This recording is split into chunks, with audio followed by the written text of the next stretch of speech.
What's up, good people? It's your boy DJTheParkBoy. I'm in the building. Welcome to a new episode of the L.I.M.E show. And as y'all see, I got another special guest for y'all. I plan on doing this a little more often. I like bringing people in, having some good conversations. But I have my boy right here, CoolBreezeMike is in the building. What's up, fam? How y'all doing?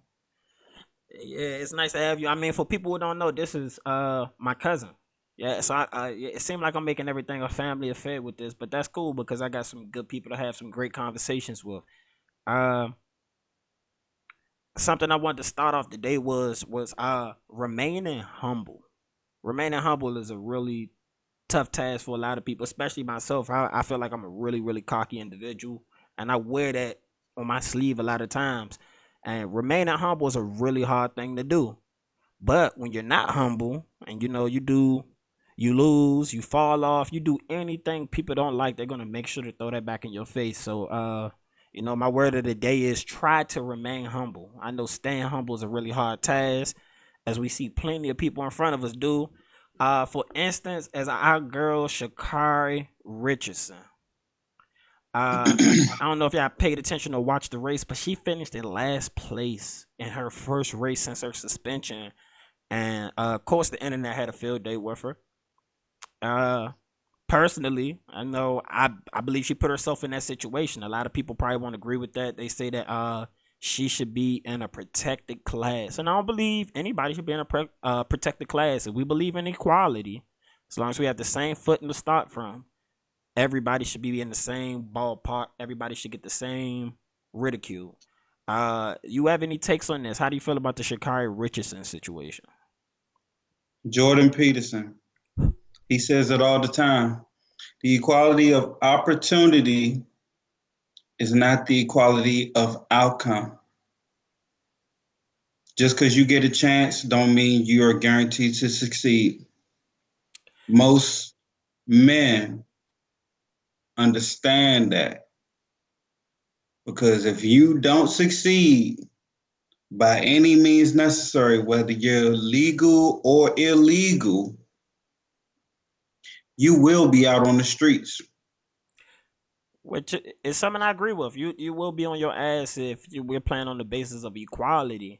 Some of the arguments I seen was that people aren't keeping the tax on with her what she does, because I mean, finishing ninth best has never been anything that I personally celebrated. We usually only celebrate the people who come in first, second, and Now, be third. honest about it. Be honest about the whole situation. Finishing last of everybody Of everybody, yes, correct. when you can have a mindset that you're better than everybody. Hmm. That's the actual once you go through that motion and you go through the acceptance portion of it, that's the definition of humbleness. You can lose to a person and hate the person. You didn't get humble. It's not until you actually lose and respect the fact that you lost and you have the opportunity to get better That's that you debatable. That can. How? she, What else is I mean, humbleness? she can get better from her. Humble. Hold on, listen. We're talking about humble, meaning you can be great or think great about yourself, but then you hit a downfall that either you did not expect or the people did not expect. So once you hit that downfall, how do you react? Now you do not become humble until you understand everybody else out here grinding like I'm supposed to be grinding too. You Uh, get me? yeah, Like it's not until you have that mindset that I think that you actually became humble. Because once you understand that you're not the only one blessed, gifted, acquired with certain attributes to have certain abilities that's better than damn near most of the population. But once you're in that 0.01% of the population, oh, it's a selection process because we're talking about the elitist of the elite at that point. And if you can take the laws and understand, yeah, I need to get back, I need to grind hard or whatever, whatever, whatever.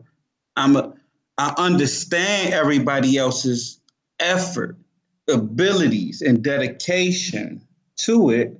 But yeah, that I mean, as far as humbleness, My only thing with humbleness in this case is when you're running track and field, you really don't have the chance to say I'm going to improve this much. Like the girl she ran against has a world record, so I don't know how much humble you can get in that situation when you've never ran close to a time to beat the world record. Before the Olympics even started, she wasn't the fastest person in the world. She came into Olympics the fourth fastest person in the world. And again, I never grew up celebrating anybody who's not placing in the top three, at least from if we're talking about winners and losers. When I'm talking about that, I'm talking about the elite class of people who are already on that playing field. Like he said, you get into that elite 1% of people who are there. So I'm judging you by your peers. And based on that, I mean, I don't only thing I can say can be a humbling act from her is if she would have stayed and did that 200-meter race, but she didn't even want to do that because she got her boots smoked. So I mean, see, all right, I ain't want to cut you off. See, like, I understand she was never the record holder when she had that preliminary. She also wasn't in the top 3 going into the Olympics. That's what I'm saying. I understand that. But her cockiness for beating other people that weren't there either. You get what I'm saying? You acting like you're celebrating like you beat the fucking best. Not to curse on your channel. I don't know your rules. Nah, you can go ahead, man. But I'm just, yeah, I'm just, you can bleep that out. That's the first one. Nah, this is first. Nah, I'm just being real. Nah, L.I.M.E stands for life in my eyes. Saying, so. Just like you said, you're not respecting nobody unless they're beating the top 3. Yeah. Period. Yeah. All right. So when I broke that time and I beat everybody, yeah, I smoked everybody in that race. But my time wasn't sufficient enough to beat the number 1, 2, 3, 4, 5. She said to herself, she's the 6th fastest person that's ran the games after that race. So she even knows her damn self that she has work to do. So that's my thing on as far as the humbleness part of it. See, the humbleness, because like you can accept the fact that you lost, but still have that grudge that I'm better than you. You get what I'm saying? You can accept but she's not. But you can have that. That's your opinion. But track and field isn't an opinion. Listen. Everything before I say the whole pretexts of everything that I'm saying in this conversation is, first off, everyone has their own mindset. We all have our own opinion. You can be in a relationship with a person, be the whole money maker, be the whole breadwinner and everything. Your co-star still thinks she's the lead. I feel you. Period. But this what I'm trying to get to it though. We all in our own lives, we all write the story to where we need to excel. And if we don't excel, then yeah. But since when in individual sports that we get like qualifiers, is you out there by yourself? And track and field has always been one of those things where it's either you're fast or you're not fast. Like there's no qualifiers in between. You're either the fastest person or you're not. That's where I'm coming from her. Not true. I can't have the opinion that I'm better than you if I can't run faster than you. It's not even just her. See, like, all right, before Hussein, every male track sprinter that did get close to a record was getting notified. It wasn't until Hussein came along that he kept beating a record that was his own. So he kept improving and we kept witnessing it. So you can see the actual growth of the best right in front of you during your time. Like modern athletes are the strongest and the fastest ever. But I don't remember watching him lose. Can we agree on that? Can we agree on that? In totality, we can't say yeah because Flojo had the record from like 40 years. Which she flirting with it. She been flirting with a record for like 3 races. She gonna beat that record. I feel you. Flirting with an actual. She gonna beat it. When you do it, then you do it. But until you do, I can't. When she I can't beat make a it, what right now. We're gonna give her credit. I will. When she does it, you have to do it first. Only reason, see, like, all right, I can't give you credit on what you may do. I have to give you credit for what you accomplished. That's what I'm saying. We talking about the elites. This is not no participation trophy. This is either wins and losses, and that's where I'm coming from in this. The girl from Jamaica, she's the fastest in the world, hands down, but she still don't have FloJo record. So I mean, in the logic of saying everybody's always the fastest there. Yeah, she's D. She 0.05 off. That's the starting gate. All right, but listen to this. She starts slow. If you got D, you already know. All right, everybody that's on the channel right now, y'all don't know me. D, you already know I was fast as fuck. Yeah. I've only lost one actual foot race to a person, and they was from Jamaica. And he beat me by a whole step. I beat everybody that I raced around here. So I understand how it is to know you can think you're the best and get humbled at a point by a certain thing. The person was old and everything. It was biologically advantage for them to win that race. But I did lose it. You get what I'm saying? So it don't matter what your circumstances is. The thing though is, to me, as a man in this society that has a limited voice, this was a good thing if people understand the lesson for real.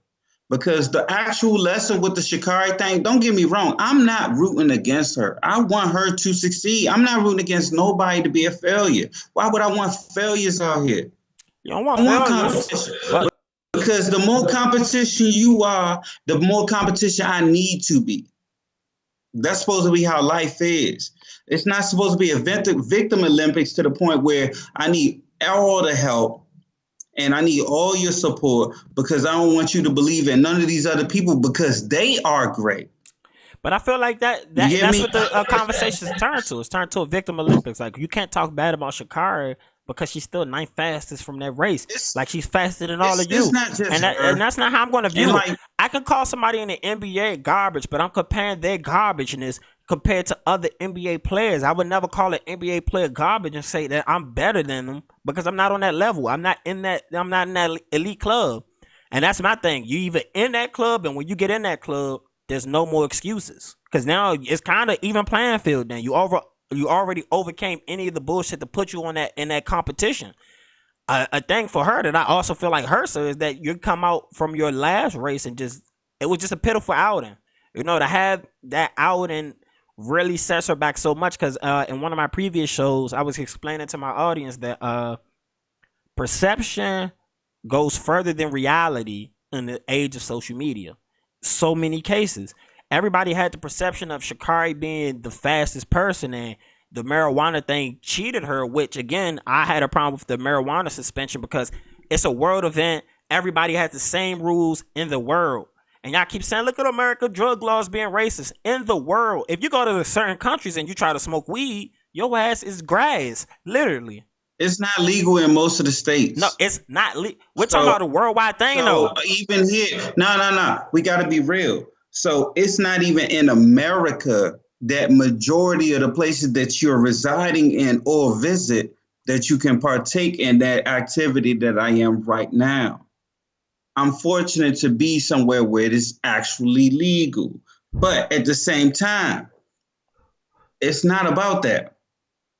It's the lack of knowledge and decision making that people make that put them into these downfalls. Come on, D. I used to see, look, I'm 30, I'm going to be 35 this year, come December, the end of December. I used to have to read for anything that I knew. We had encyclopedias. I guarantee most of these parents that's under the age of 35 never bought an encyclopedia set. I guarantee it. I got one right But now. I have no kids to leave that knowledge to no research kids yet. something. No kids yet. Yeah, Let's add that there. yeah. I ain't got nothing on the way No either. kids yet. don't make me say yet like I got them on the way, but I ain't got none yet or on the way. But what I'm saying is, as far as me as a child, I had to been, I mean, what was I?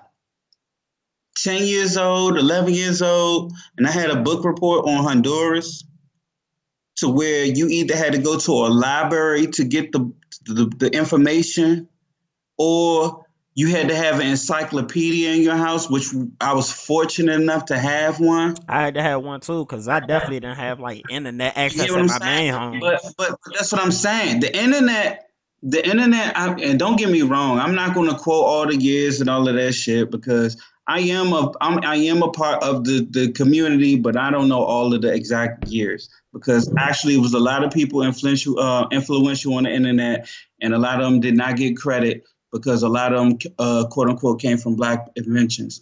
So yeah, but the thing is, the internet basically started in the 80s, Technically, a little late earlier than that. 70s, late 70s, the 80s. Late 70s, it was only like three computers talking. That's not technically really, that's more of a communication cast, Yeah, a broadcast. also we got to look at it in terms of like people using like the deep web for communications. That's how we got the deep web as we know it now. And that'd probably be more of a basis of where we get the internet from. Who created the I deep mean, that web? came from intelligence agencies. There you go.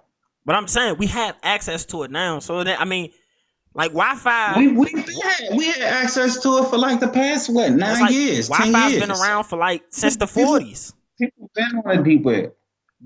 But again, we had technology for this stuff. It just wasn't public technology. We got a lot of technology for a lot of stuff. I don't want to direct your show, but yeah, if you saying that, like, question. Man, the show's about to talk. If you got something to say, man, let it out, man. Question. People want to All right, know. then the question is, since we're talking about technology in the deep state, how is it that, who was it, Israel? Who was that put they drones up in the air, created the electricity with the laser beams and made it rain? What was Saudi that, Israel, Arabia. right? That was Saudi Right Arabia. now, No, they make it man-made rain in it was Saudi Dubai. Arabia. It was Dubai. Is it UAE. Dubai? It was Dubai. One of those places. It was Dubai. Yeah, because they're going through Yeah, severe it drought was right now, so UAE. they've been making. All right. Question. They can do that 2-3 weeks ago. They can do that 2-3 weeks ago. We've been doing that for 20 years. We got patents from that from the 70s. No, but I'm saying, I think Ford was the president when we first signed the first weather modification. But have you ever heard of HARP? But my thing is have you ever heard of HARP? That's that's what I'm about to get into, man. Yeah, HARP is weather manipulation, exactly where I was going and it's located in like Alaska, something like that. Question. If we had all of this knowledge from the late 70s, at least approved since the late 70s, all the way to now, and we seeing other people make it rain literally, like it's the strip club, they made it rain. And we're going through droughts now. Exactly. Why are you going through droughts and wildfires? Because we believe in capitalism. Capitalism is the end all be all of our country, and we understand that. All right, there you go. Capitalism. I ain't even that's the thing. It's capitalism. Capitalism holds us back in a lot of aspects of things because we truly believe in monetizing something to the maximum of its ability. We've had electric cars since the 40s. When I was in kindergarten, they brought an electric car up to my elementary school on career day. So I'm like, technically, you had electric cars before. I know. Then. I'm saying since the 40s, we've had electric cars. They were more so prototypes. But it's a lot of things about the car industry that a lot of people aren't taught. As far as a lot of people don't even know about the Patterson's Automotive Group, which was a black-owned automotive manufacturer in America in the early 1900s. That's why I be telling people, like, as bad as you want to say shit could have been, I say could have because we're taught certain We definitely things. taught one specific way. We're taught certain things that don't align up with your own biology. Like, see, this is my thing. It's crazy for me to see how we can be rowdy with each other today. But we had to think that our ancestors 100 years or 150 years or 200 years ago were bitches. You're talking about like 4 to 5, 6 generations, depending on the family. The problem is we don't get taught about like slave revolts and things like that, or Indian wars that taking place, or all the people who sit here and fought against It it. was mainly Indian It wars. definitely was mainly Indian wars, and we definitely don't get taught about a lot of the Indian wars. Man, it's impossible to bring 12 million people over here on a sailboat. That's a whole different conversation right there. That's a deep dive right there. Nah, we can just talk. We can just talk. No. That I like this. That's what I'm saying. I like this. We can have those conversations. You already know our combos go completely random. Like we could start on the LeBron Jordan thing, and then we talk about organization, and then we talk about business minds, and then we talk about how to save and invest, and then we talk about crypto versus fiat. Like that's how our conversations always. That's why I wanted to get you on this show. I want to let y'all know. Last week we argued for about like maybe 8 hours over LeBron versus Jordan. And I just want to say Jordan's still the greatest. And it's not that I want to say LeBron is the best. Because what did I say at the end of it? If we don't respect his rings as much, then I'm just saying. No. What I said at the end of it, if I'm talking about the greatest offensive player ever, how is it not Steph Curry? You're talking about somebody, listen. You're talking about somebody that literally shot over 15 shots over half court, over the distance of half court, and had a better shooting percentage than everything within half court. And he's always shot over 40%. This motherfucker can shoot from everywhere. And I already got the handles. You can't check anybody full court. Hand checking or anything. Hand checking or anything. Just quick question. Did Jordan play against harder defenses overall because of the rules of the game? More physical. Because of the rules of the game. Did you see the hold up. Did you see the Ron Artest? I don't remember who interviewed him. But it was Ron Artest. And I meant to send it to you when I was downtown and all that shit. But I had seen the joint. I was watching the joint.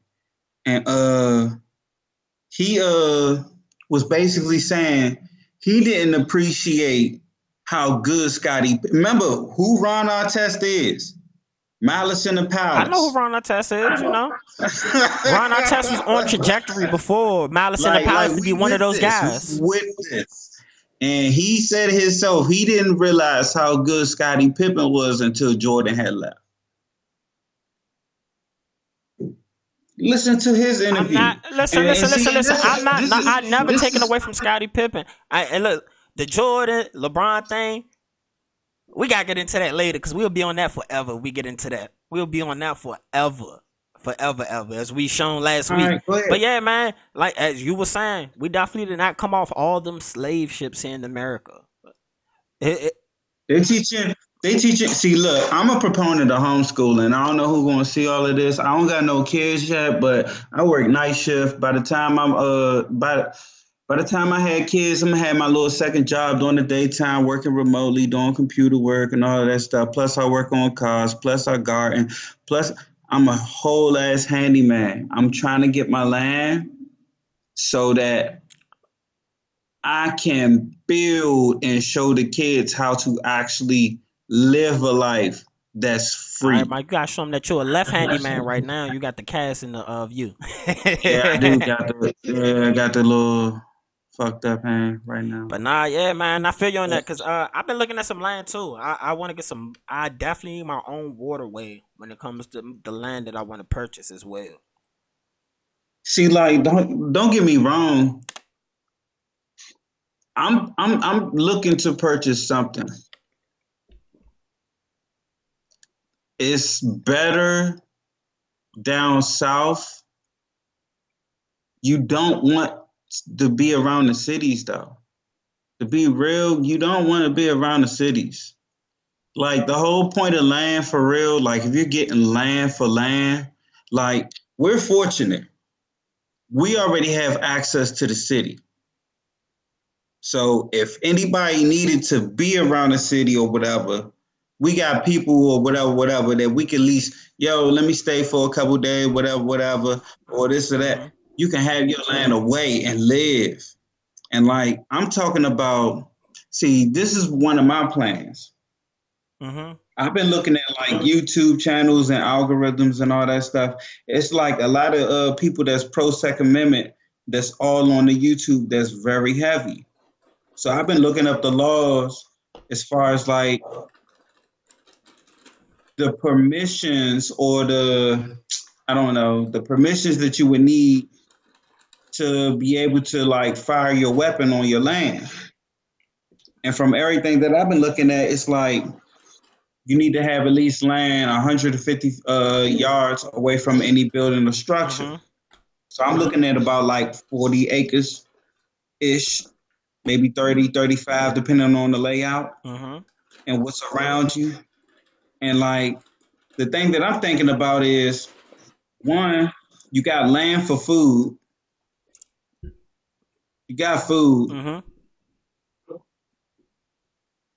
A gun channel, you could easily get thousands of views. Easily. That'll pay for the land itself. Just doing that. Plus, you can hunt. If you can shoot your gun on your land, you can hunt on your land. Yeah. Deer. If you still on your pork diet, pork. Yeah, because you go to some places and it's turkey. Just pigs and hogs everywhere. It's turkeys and all that shit around here. Even around here. Deer. Like, just keeping it real. And then you got all the opportunities as far as like the stuff that I be thinking about.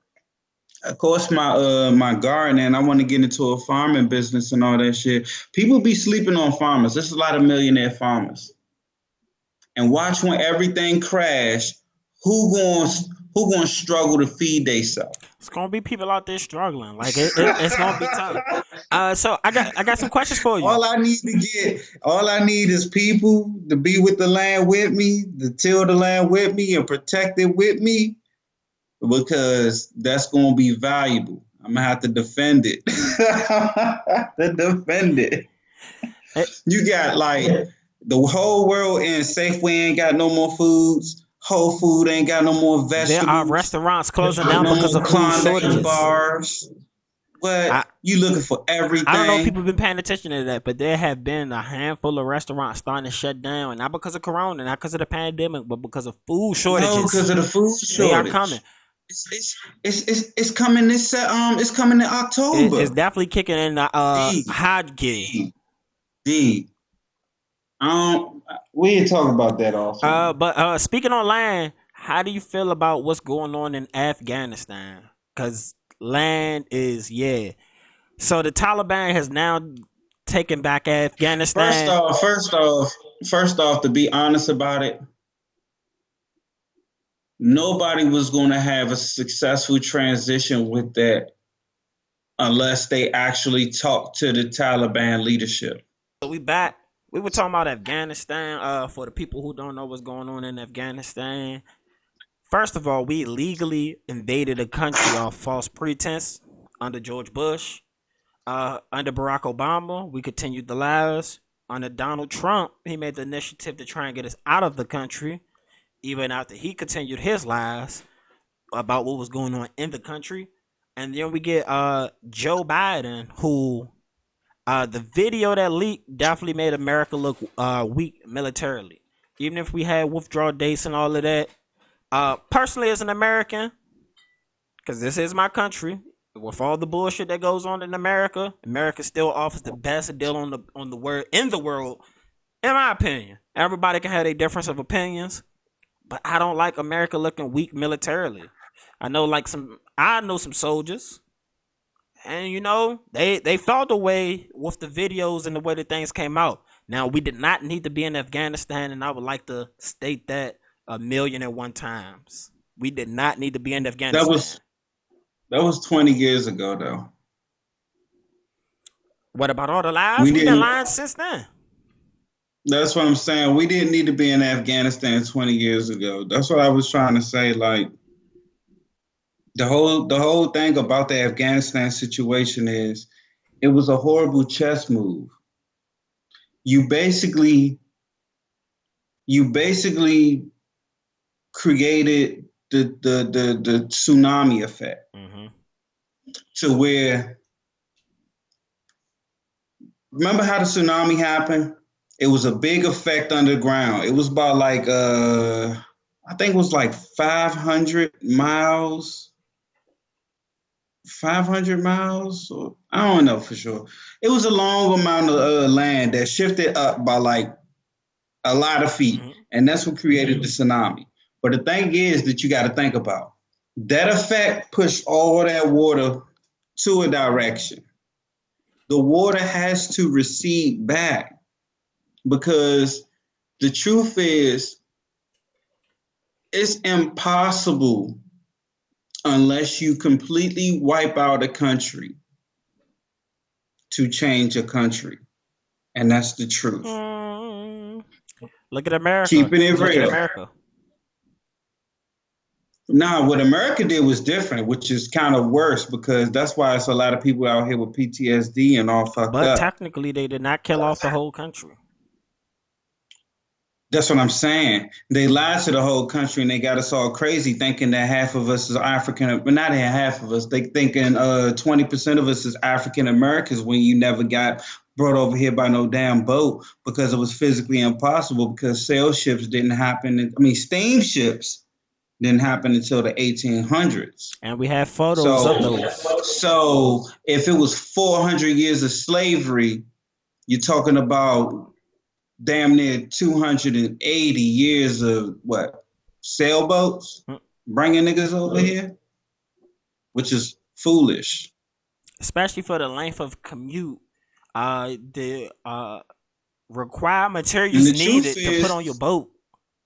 And the truth is, the way the Atlantic Ocean swirls, you're going to go to South America first. That's how you know everybody that came here first was black or been black. If you want to believe in the Pangea theory, where the entire damn continent was connected and then it separated, meaning black people could have been all over the land and then it broke the fuck apart.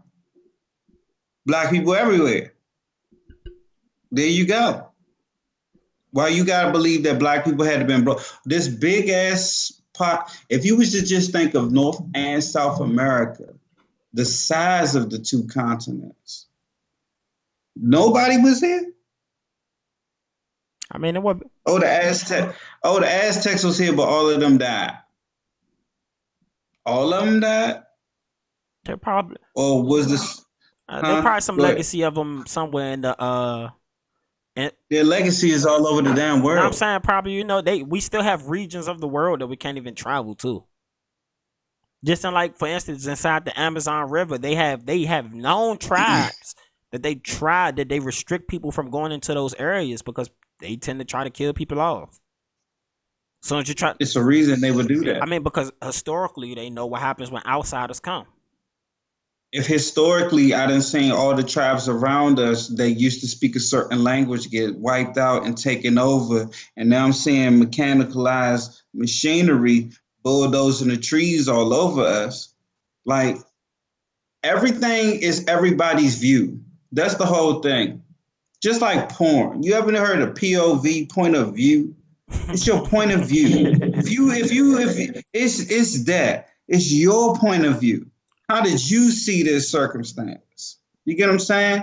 Like we can think we're freedom fighters. I'm gonna go send 200, 200 F-16s, 20 of the new F-35s before they go out of commission and all. I'm saying all of that over there to bomb your damn country for 19 years because I'm a freedom fighter. But on the other hand, I'm a kid. I could have been born the first year that you done did this.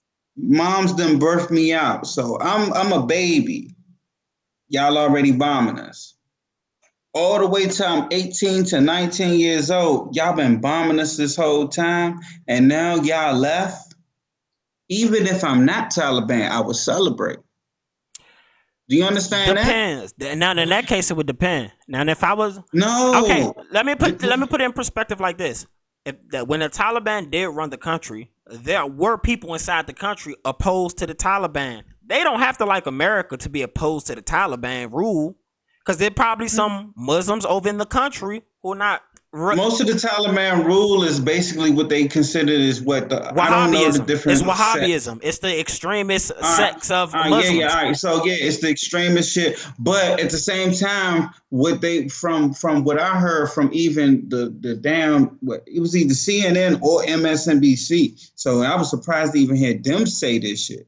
They were saying that the Taliban was talking about they're not going to be as oppressive now. They'll even allow the women in their workplace and all that other type of stuff. But they're not. They haven't shown that so far. They have not shown that so far. Look, that's what CNN and MSNBC that's called political said. speak. I tell you one thing and I do another. Based on the reports of stuff I've heard that's going down from people who are not Taliban or following their rule, they still cracking down on shit. Listen. And I could be taken as a misogynist from my viewpoints. I don't care. A lot of this feminism stuff, the way it's been crafted of late, should not be around any part of the world. I mean, I think girls should be able to go read, go get a job. I'm not talking about equality. I'm not equality of pay and all of that shit been settled since the 70s. That's a lie. You could have sued somebody and owned their damn company since the 70s. It's never been no case where no actual equality of pay has been a difference. The difference is men naturally mess with things. Women naturally mess with people. That's why they naturally go to nursing, healthcare, and education. It's biological. It really. I get that. I'm not arguing that, but I mean, all you got to do is look at Jordan Peterson. Jordan Peterson been debunking this shit for like 15 years. That's why they canceled. And I'm not denying that. Well, they tried to. I'm speaking in terms of if you can't go drive a car just because you're a woman, I would look at that and say it's an issue. Of course, I did not grow up in that culture. I didn't grow up in that culture, so I can't tell somebody else's culture what they should believe in. But there were people who live inside Saudi Arabia and stuff like that, and they speak out against a certain amount of these things. Just because I'm not pro-American, don't mean I have to be pro-Taliban. So if I'm one of those people stuck in the middle, then I'm fucked. That's where I'm coming from. I don't want us to be there forever. I don't want us to keep fighting a war that we're not going to win. They call Afghanistan the Empire of Graves. It's impossible to take over the whole of Afghanistan. For people who don't know, the geography of the country separates everything through mountains. So it's impossible to go take all the regions because it's impossible to fully grasp all of the routes needed to take the country. And every time we tried to build highways and stuff over there, they would just blow it up. You want to know the truth?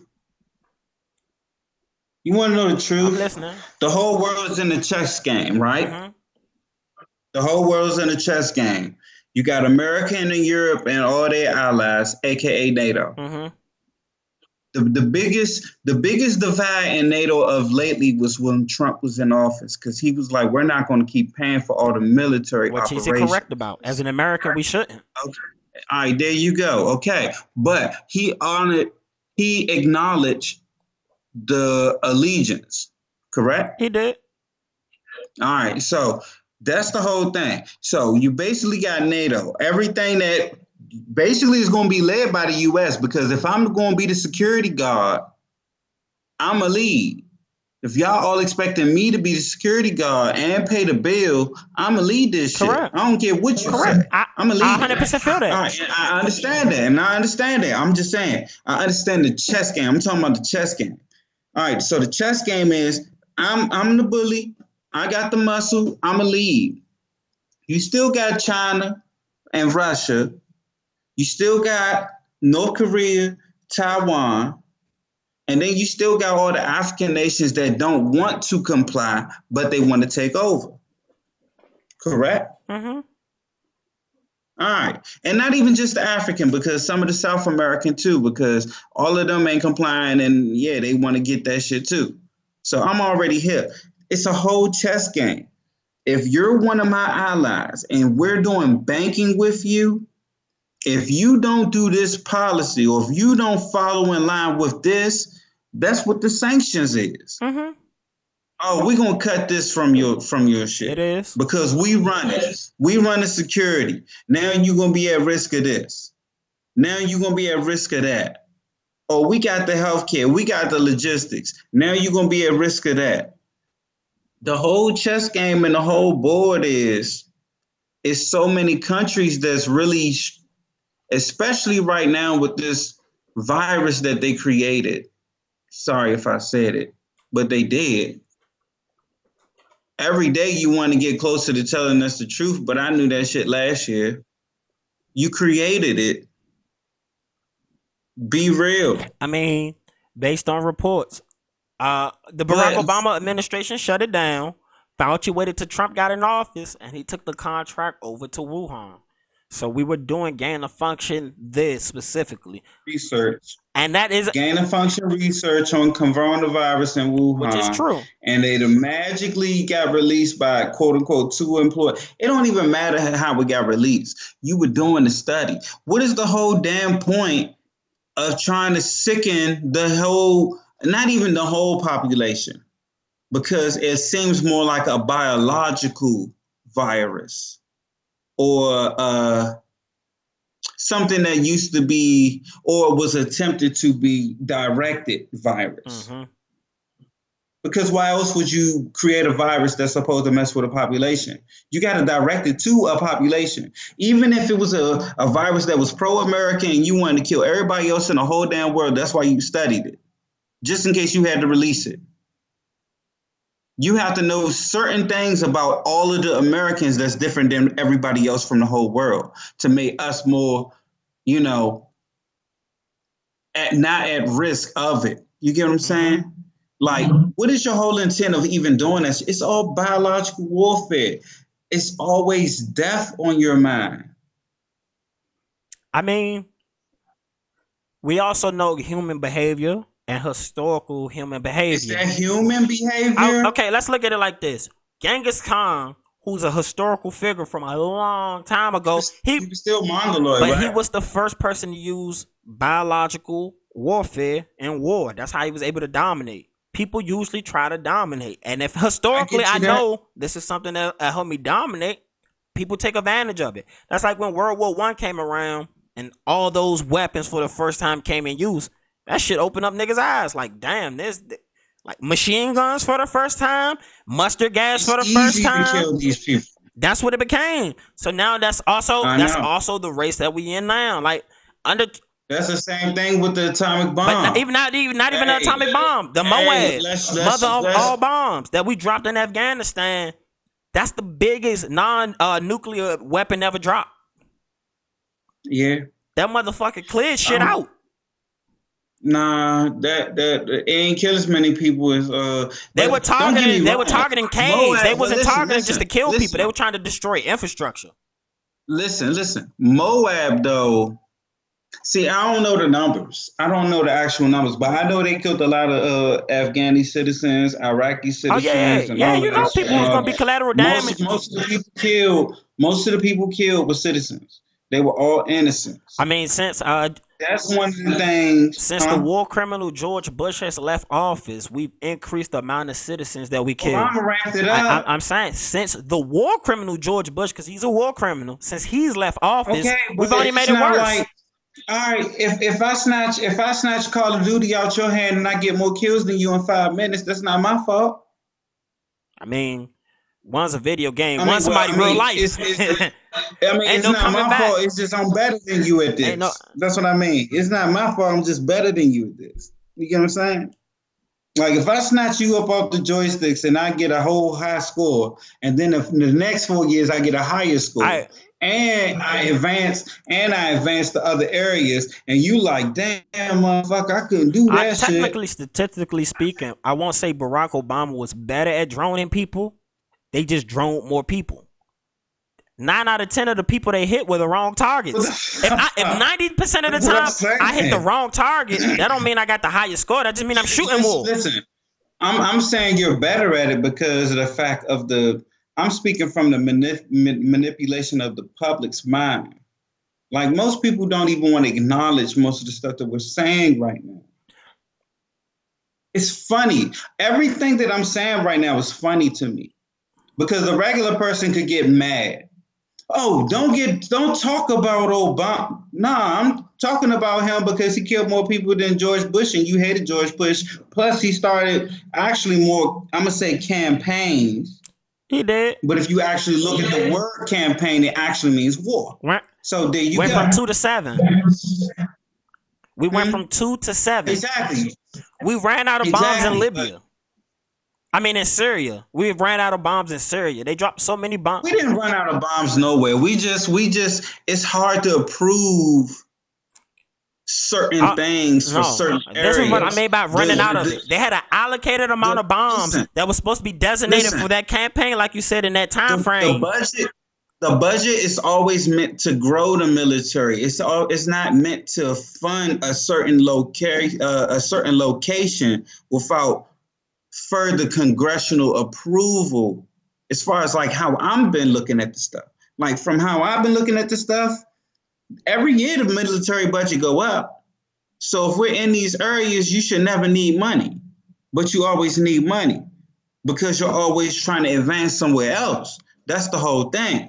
Most of the new money is always on trying to, procure new land and resources and, defense contracts and all that shit. Like, but my whole thing with the military, that Afghanistan, getting back to what you were saying, that Afghanistan thing was like a big blow. We look so weak on video. Nobody. See, listen, as an American citizen, I believe nobody. It's not that we look. No. It's not that we look weak on video. Do. No, we did not look weak on video. Did you not see none of the airport videos? Yes, we look weak. I seen it. Weak. We left. We're leaving. We had them pull up on the outskirts of the city and say, "Get the fuck." That's not how it happened. That's not how it happened. What was supposed to be the pullout day? What was supposed to be the pullout day? The pullout date is at the end of the month. But do you actually think they're gonna pull every damn thing out on the 30th? I mean, on the 31st?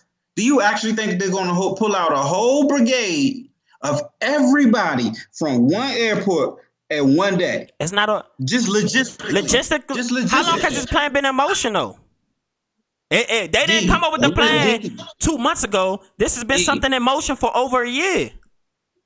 Actually, we don't know when they came up with the plan, and that's the whole damn thing. This came under Trump. This came under Trump. Under Trump's administration, right? No, listen. Trump would listen. Trump was supposed to have had a plan in action for that day. When Biden got in the office, they looked at the options and scrapped the options. But there's never been a plan initiated. There's always So we never renew no contract to stay longer, and we got to leave by this day. But do you think we're going to pull every damn body out on one day from one airport? Like from what you just said, one of the most harshest regions of the world? You can't logistically. You're going to have to take a couple weeks to take all of them people out. Okay, so why didn't you start this weeks ago? Why didn't you start it weeks ago? That's what I'm saying. Now we giving the administration an excuse. It's already been a week. Let me get my point across. Let me get my point across real fast. No, real quick. Like Joe Biden said, That was like 4 or 5 days ago. I hear what you're saying. This is They asked them about all the chaos. This is where I'm coming shit. from. If That's like 4 or 5 days ago. the president makes the policies for foreign listen. The president makes the policy for anything that goes on in international policy, right? Foreign policy. That's the president's designation. Yeah.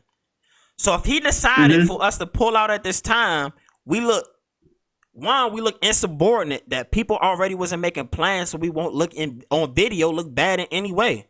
They should have been logistically trying to pull out. Whether I agree with Biden or Trump on anything, the president makes that policy. Everybody else is supposed to fall in line when it comes to foreign policy. We can't decide and pick and choose when we're going to... No. All right. Does the president not make foreign policy? Look. Listen. We both agree it looked bad. Listen, we both agree it looked bad. This is my question on it, though. What was the best case scenario after 19 and a half years of being in Afghanistan? I'll give you my best case scenario. The best case scenario would have been if we know that by the 31st, we're supposed to be out of this place. We have Taliban know that by the 31st, we will hold up our end of the bargain because we're Americans. Even though our word don't mean shit, and it should mean something. Even though our word don't mean shit, by the 31st, we're going to be out of here. Right. If we're not out of here, then we can have those videos take place. But if I have a deadline set, and then you come in here making us look stupid beforehand, I think if Trump was still president, that situation wouldn't have occurred in that way. At least personally, I'm saying. It wouldn't have occurred that way because Trump was trying to talk to the Taliban. My point exactly. What happened to diplomacy? That's the whole thing. That's why I was saying in the beginning, listen, that's why I was saying in the beginning where it's the tsunami effect. Something major happened. And then it caused all of this other shit to happen all the way over here. Them waters have to recede. The Taliban was already running that country. So for us to think that we're going to completely run out the people that was running the country, it's only been one generation. You know what I'm saying? It's not like everybody died off over there. They did not. It's only been one generation. And if I done lived within this last generation of living over there in Afghanistan, you're talking about people literally been over your residence with guns. See, this is the shit that like we're not thinking about. That's why I'm so pro Second Amendment right. Because we don't think about what we do to other countries as if we can't do that shit to our fucking selves. Which we do in some cases. Look at the lockdowns. I think the lockdowns was a little preposterous. Dude, the lockdowns weren't shit for real. The lockdowns were shit. Let's look at it from this angle. Don't get me wrong. Listen, it was mainly in the rural areas where they was enforcing the lockdowns because it was a federal law. No, I would say in the bigger cities they were doing a lot of more enforcing than shit. Are we talking about Democrat-ran cities and Republican-ran cities? Because I went to Republican states in the middle of the corona. Shit was open. Then I would go to I was out the whole damn time. You already know I'm essential. I ain't never been stopped by nobody. I got to drive past plenty of police stations. Listen, I was an essential worker too, so I never had to stop. My point of saying, when I say the lockdown, I mean for the small businesses. When Target's open, but the small business has to shut down.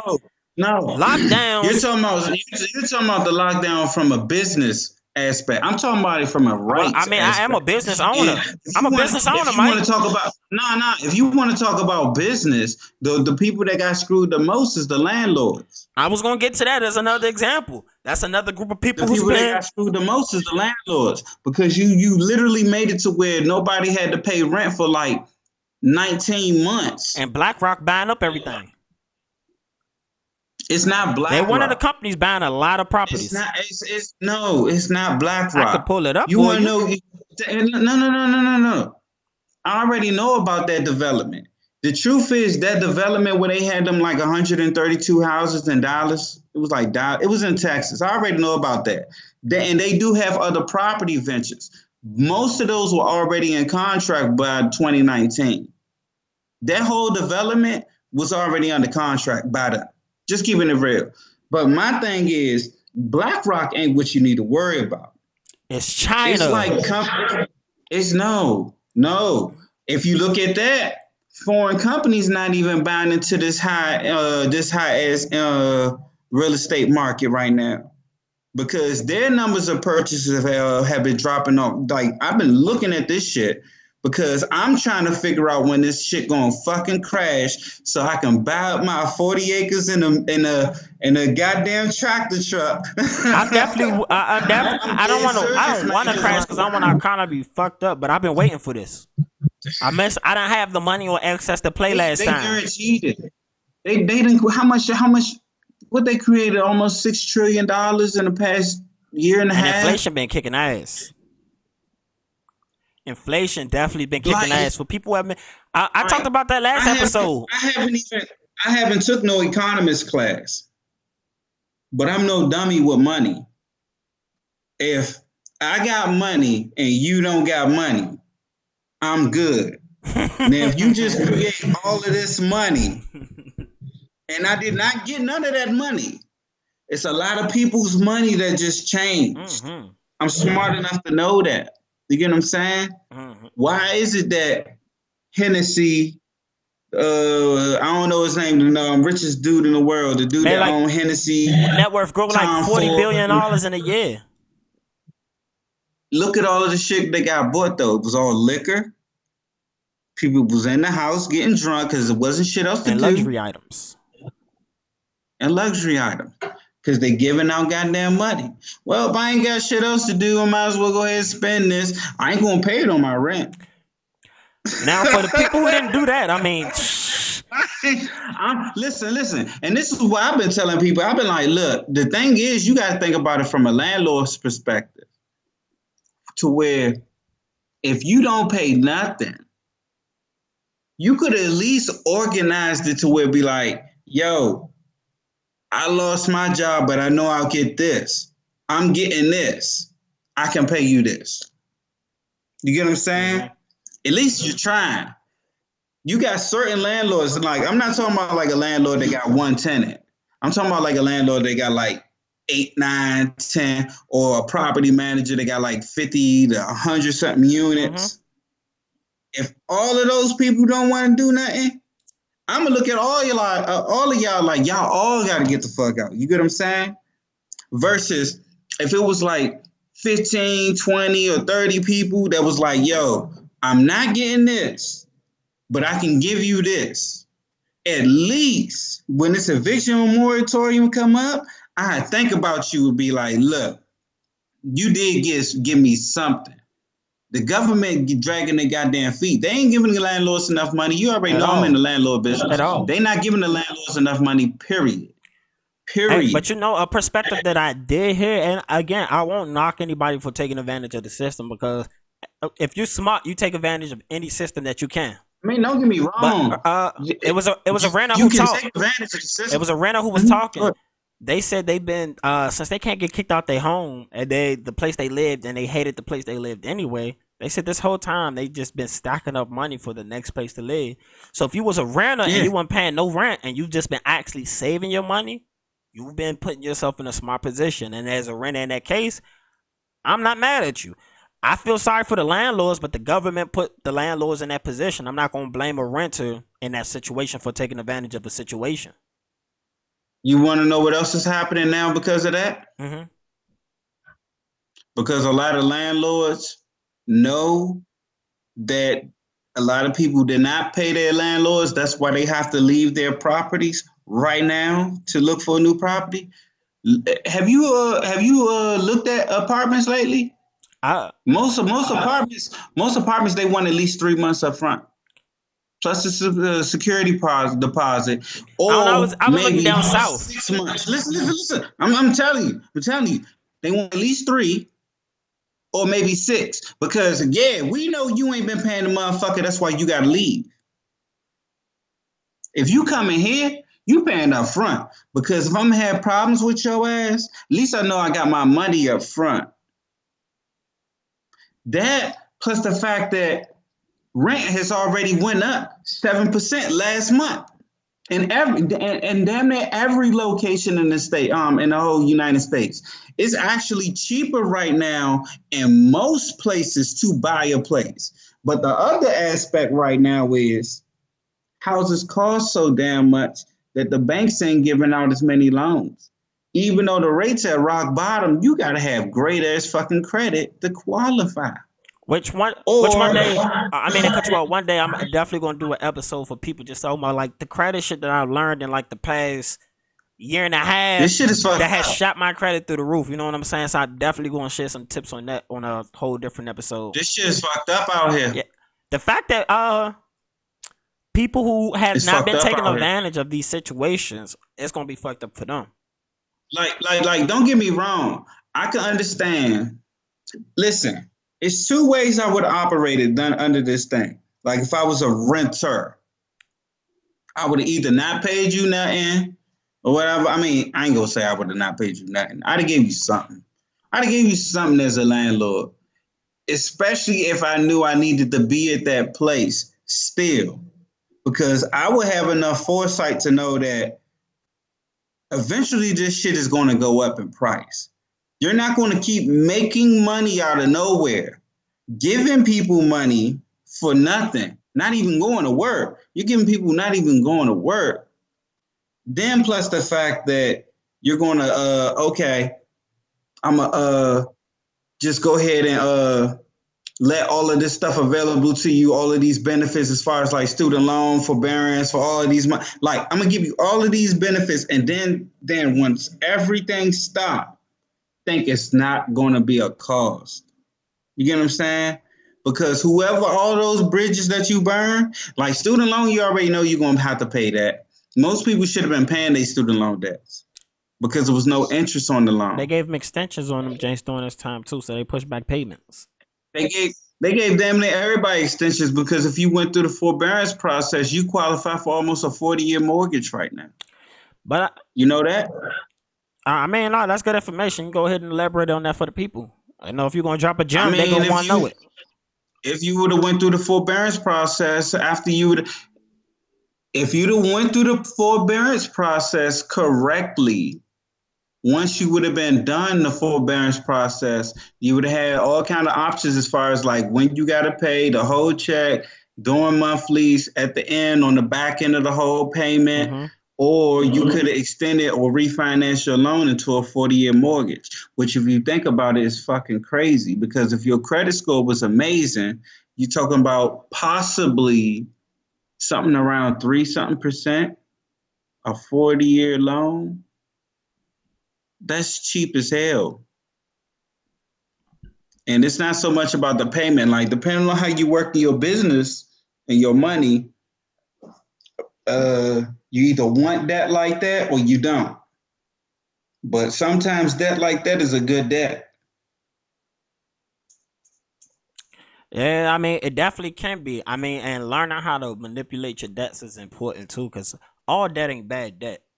And that's something that they definitely want to teach you in school. Access to credit is probably one of the most important things, especially if you plan on owning something or getting into businesses. Having access to credit is so important if you want to keep everything going up the way it needs to be going up. So I don't know if you've been watching any of the they got something called the TheHood Olympics right now where people are doing like a crate challenge where they're running up and down a pyramid style crate. Have you? I haven't seen it. I've seen one video, I think, but I don't. When I say it's been, I'm not into distractions. It's definitely. I mean, every time I turn around, it's a new challenge, and it comes hit me. I'm not into distractions. It comes and hit me every once in a while. I feel you, but it definitely gets into my atmosphere. This one was so big, I couldn't miss it. Like there's. I'd rather talk about how the FDA just,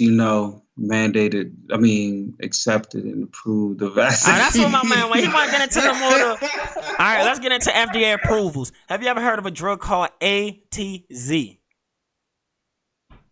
Yeah. It was a drug that was able to gain. What does it stand for? It was I forgot the total name for it. I had to go pull it back up again. But I was explaining to my users before. If you actually want to see the story, you have to use DuckDuckGo, which I recommend. If you're doing any research, you go to DuckDuckGo because Google hides information from you.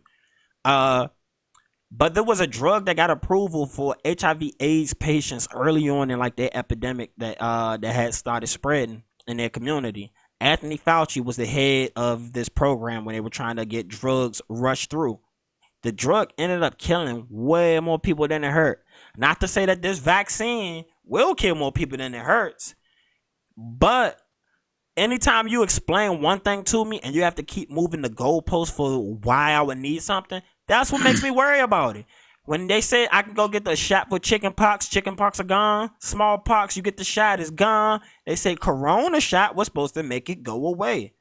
People started getting the shots, and the next thing they said was maybe we're gonna need an extra booster shot because these 2 shots just aren't enough. And then they came out and said, well, it doesn't even cover all the variants that we have, and there's so many fucking coronavirus variants. It's crazy. Then they told us we will be able to pass along COVID from, even if you're vaccinated, you can give it to other people. To me, it's just crazy for the goalposts to keep being moved on something that's supposed to bring the world back to normal. When now you're telling vaccinated people they need masks again. And the thing with masks, which again, every time I feel like I got to talk about corona, I got to put like fucking research papers and shit in here because they're going to try to knock me. But masks really don't work. We gotta we gotta have when we talk about this topic, because like I don't know where you want to upload any of this stuff. Like we gotta be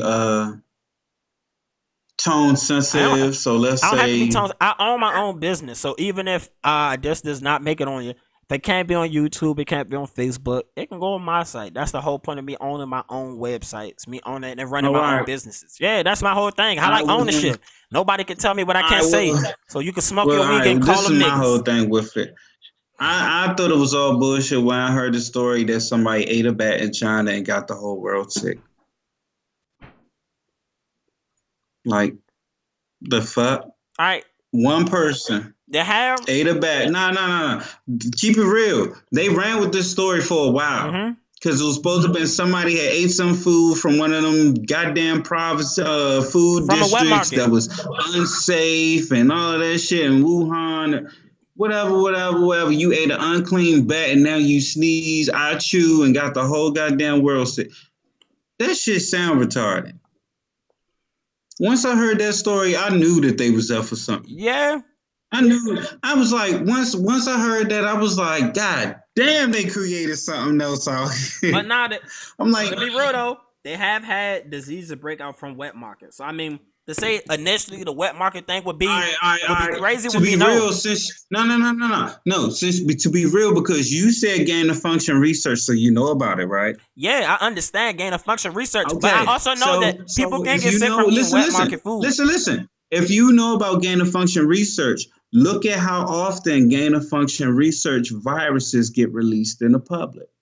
They already said it's about 1 every year. It just, all of them ain't bad. All of them ain't a goddamn coronavirus that's every 6 months or every 4 months, he gonna change his crossover up on you like Iverson. Like, Jordan, take that. I give you that one. You thought you was the best out here. Take that. I definitely give you that one. I'm just saying. You get what I'm saying? Yeah, but there has been fucking diseases and people getting sick from wet markets to the extent of what coronavirus has been or COVID-19.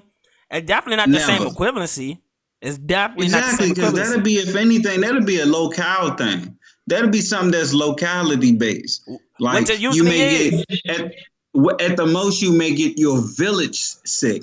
And I'm talking about like a village of like what, 30 to 50 people? But that's how we got the SARS, the Mars breakout. All that shit came from wet markets originally. Yeah, they call this SARS-2 COVID. So SARS-2 COVID-19. They gave it that man-made booster. Because they created this shit. That's what happened. They created this shit. They gotta get a pattern. They patents and shit. They shout out. So how you feel about Fauci and his perception to the public? I don't believe nothing he said. So I don't want to mention one of our friends, a mutual friend that we have. They have a parent who works at NIH, and I had a conversation with her about what's going on there. And I don't want to say the person name because I don't want any type of retribution. But she was a Fauci defender. And then I started bringing up stories and just showing Fauci. And well, I never knew that. When I watched the news, they never told me that. And I said, they're not supposed to tell you this on the news because it's about control. Like I tell people, it's funny that Fauci is the doctor in chief.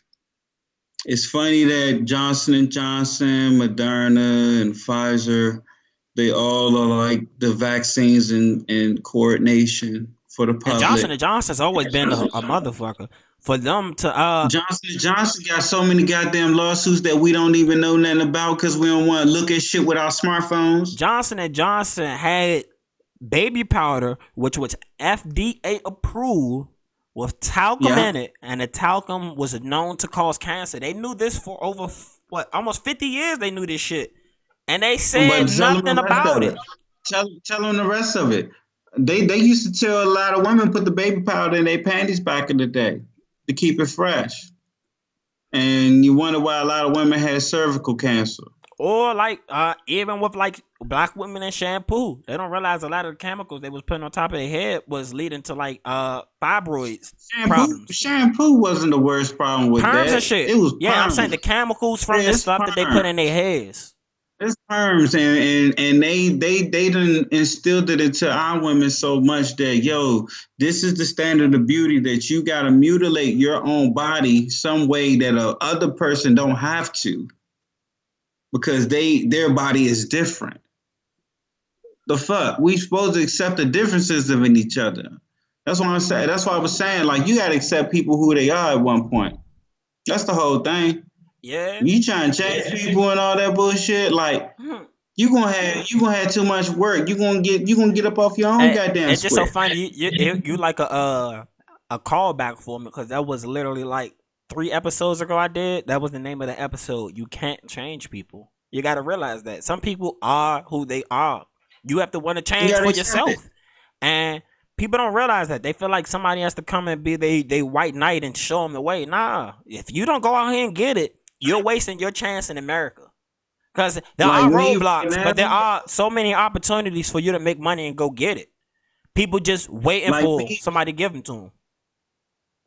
Like me right now, I can understand somebody saying I could be self-absorbed, selfish, or whatever, and all of this or whatever.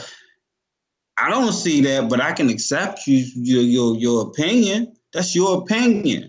Because the way one person can see you, you could think of yourself as a different way. I could think about myself as, I got some money moves to make because I'm trying to be a goddamn millionaire by 40, and I'm really at this shot right now. So doing any other bullshit right now that's not gonna really benefit me, ain't gonna really help. I better take these classes. Let's go out and go hang with these bitches or whatever. I gotta go to work that night. I go to work, go ahead and make that money. I ain't thinking about all that shit. But my goals are so quick and so vast that if I actually hit them, I can live the life that I really want to have. Be the person. If you ain't got to worry about bills and your, I don't say just bills in general, but where you stand, your utilities, your food, feeding yourself. You think automation gonna fix that? You think automation gonna fix that? Because eventually with the robot, I don't want to jump forward, but that's another topic. If you get involved in it, robots are here. If you get involved in it. Okay, but we understand that with the amount of automation, listen, you're smart. Listen, you're smart. What I'm basically saying is this. Coding as far as robotics and AI, if you know how to do that and you invest into the equipment, any one person could become damn near their own engineering, whatever at that point. All it takes is for you to learn, learn how to code, do the robotics, do the AI programming, learning all that, man. Especially if you had kids and you teach them, I agree, because that was and the you got the investment of the you got the assets. Like that's why I want land, because the main thing is you need space. You need space to do anything. Like if you really want to test an invention, you can't test the what was it, the Tesla sphere, the Tesla sphere. Mhm. Yeah, you can't do that shit in a goddamn apartment building. You can't build that goddamn thing in an apartment building. You gotta build that on some land. So like land is always like, as far as like to me, like that's my goal. As far as like I already know it's gonna be money and all that stuff involved with that. Mhm. I'm just saying, man, with the way automation is moving, I don't know if you seen the Elon Musk press conference or the Boston Dynamics video that came out like Friday. Robots are here. The artificial intelligence is here. And just from the past 10 years, if you got a smartphone, the ease and accessibility of things are there already. We're seeing automation kick in and already disrupt and destroy other industries. So I'm saying, as that continues on, eventually UBI is going to have to become a thing. You're either going to have that, or you're going to have people. You're going to create a whole new dynamic where people are going to have to really be against computers and robots and shit. That's why I feel the dynamics is going to get to. Cause the way they keep dividing up the public, that'll happen next. Yeah, because we're so divided. That's the trick. You'll have. You want to know what? You know what? Thinking about it, robots are going to be here. They're going to be here to stay. It don't matter how much they want to advance anything. If you think about it, the whole testing grounds for that theory is the LGBTQ plus IA. That's a long extension. That's what they call it. I didn't make the shit up. I know. Don't kill me for that. Don't kill me for that. It's LGBTQ plus I. No, LGBTQ plus IA plus. I just usually stop at the plus. This shit looks like a math problem nowadays. Yeah, I just usually stop at the plus. This is what I'm saying. This is what I'm saying. How can you not? You watch iRobot? Of course you did. Will Smith. Yeah. When Sonny was asking why am I not human, I have my own thoughts. Damn, that sounds just like what I feel like. I feel like I'm human, so I must be, right? No, nah. Your feelings have nothing to do with you being human. Hold up. Your feelings had everything to do with just happened in the last 10 years. Being bust out of a nutsack and then coming out your mama's womb is what makes you human. Listen, your feelings had everything to do with what just happened over the last like damn near 15 years. Not my feelings. Not my feelings. If my feelings were included in what society should be, we have a different world. Listen. I'm talking about the people that run the country, the world, basically. Over people's feelings, I can go to sleep right now. No offense to nobody. But I can go to sleep right now and wake up and say, I feel like a woman. Mm-hmm.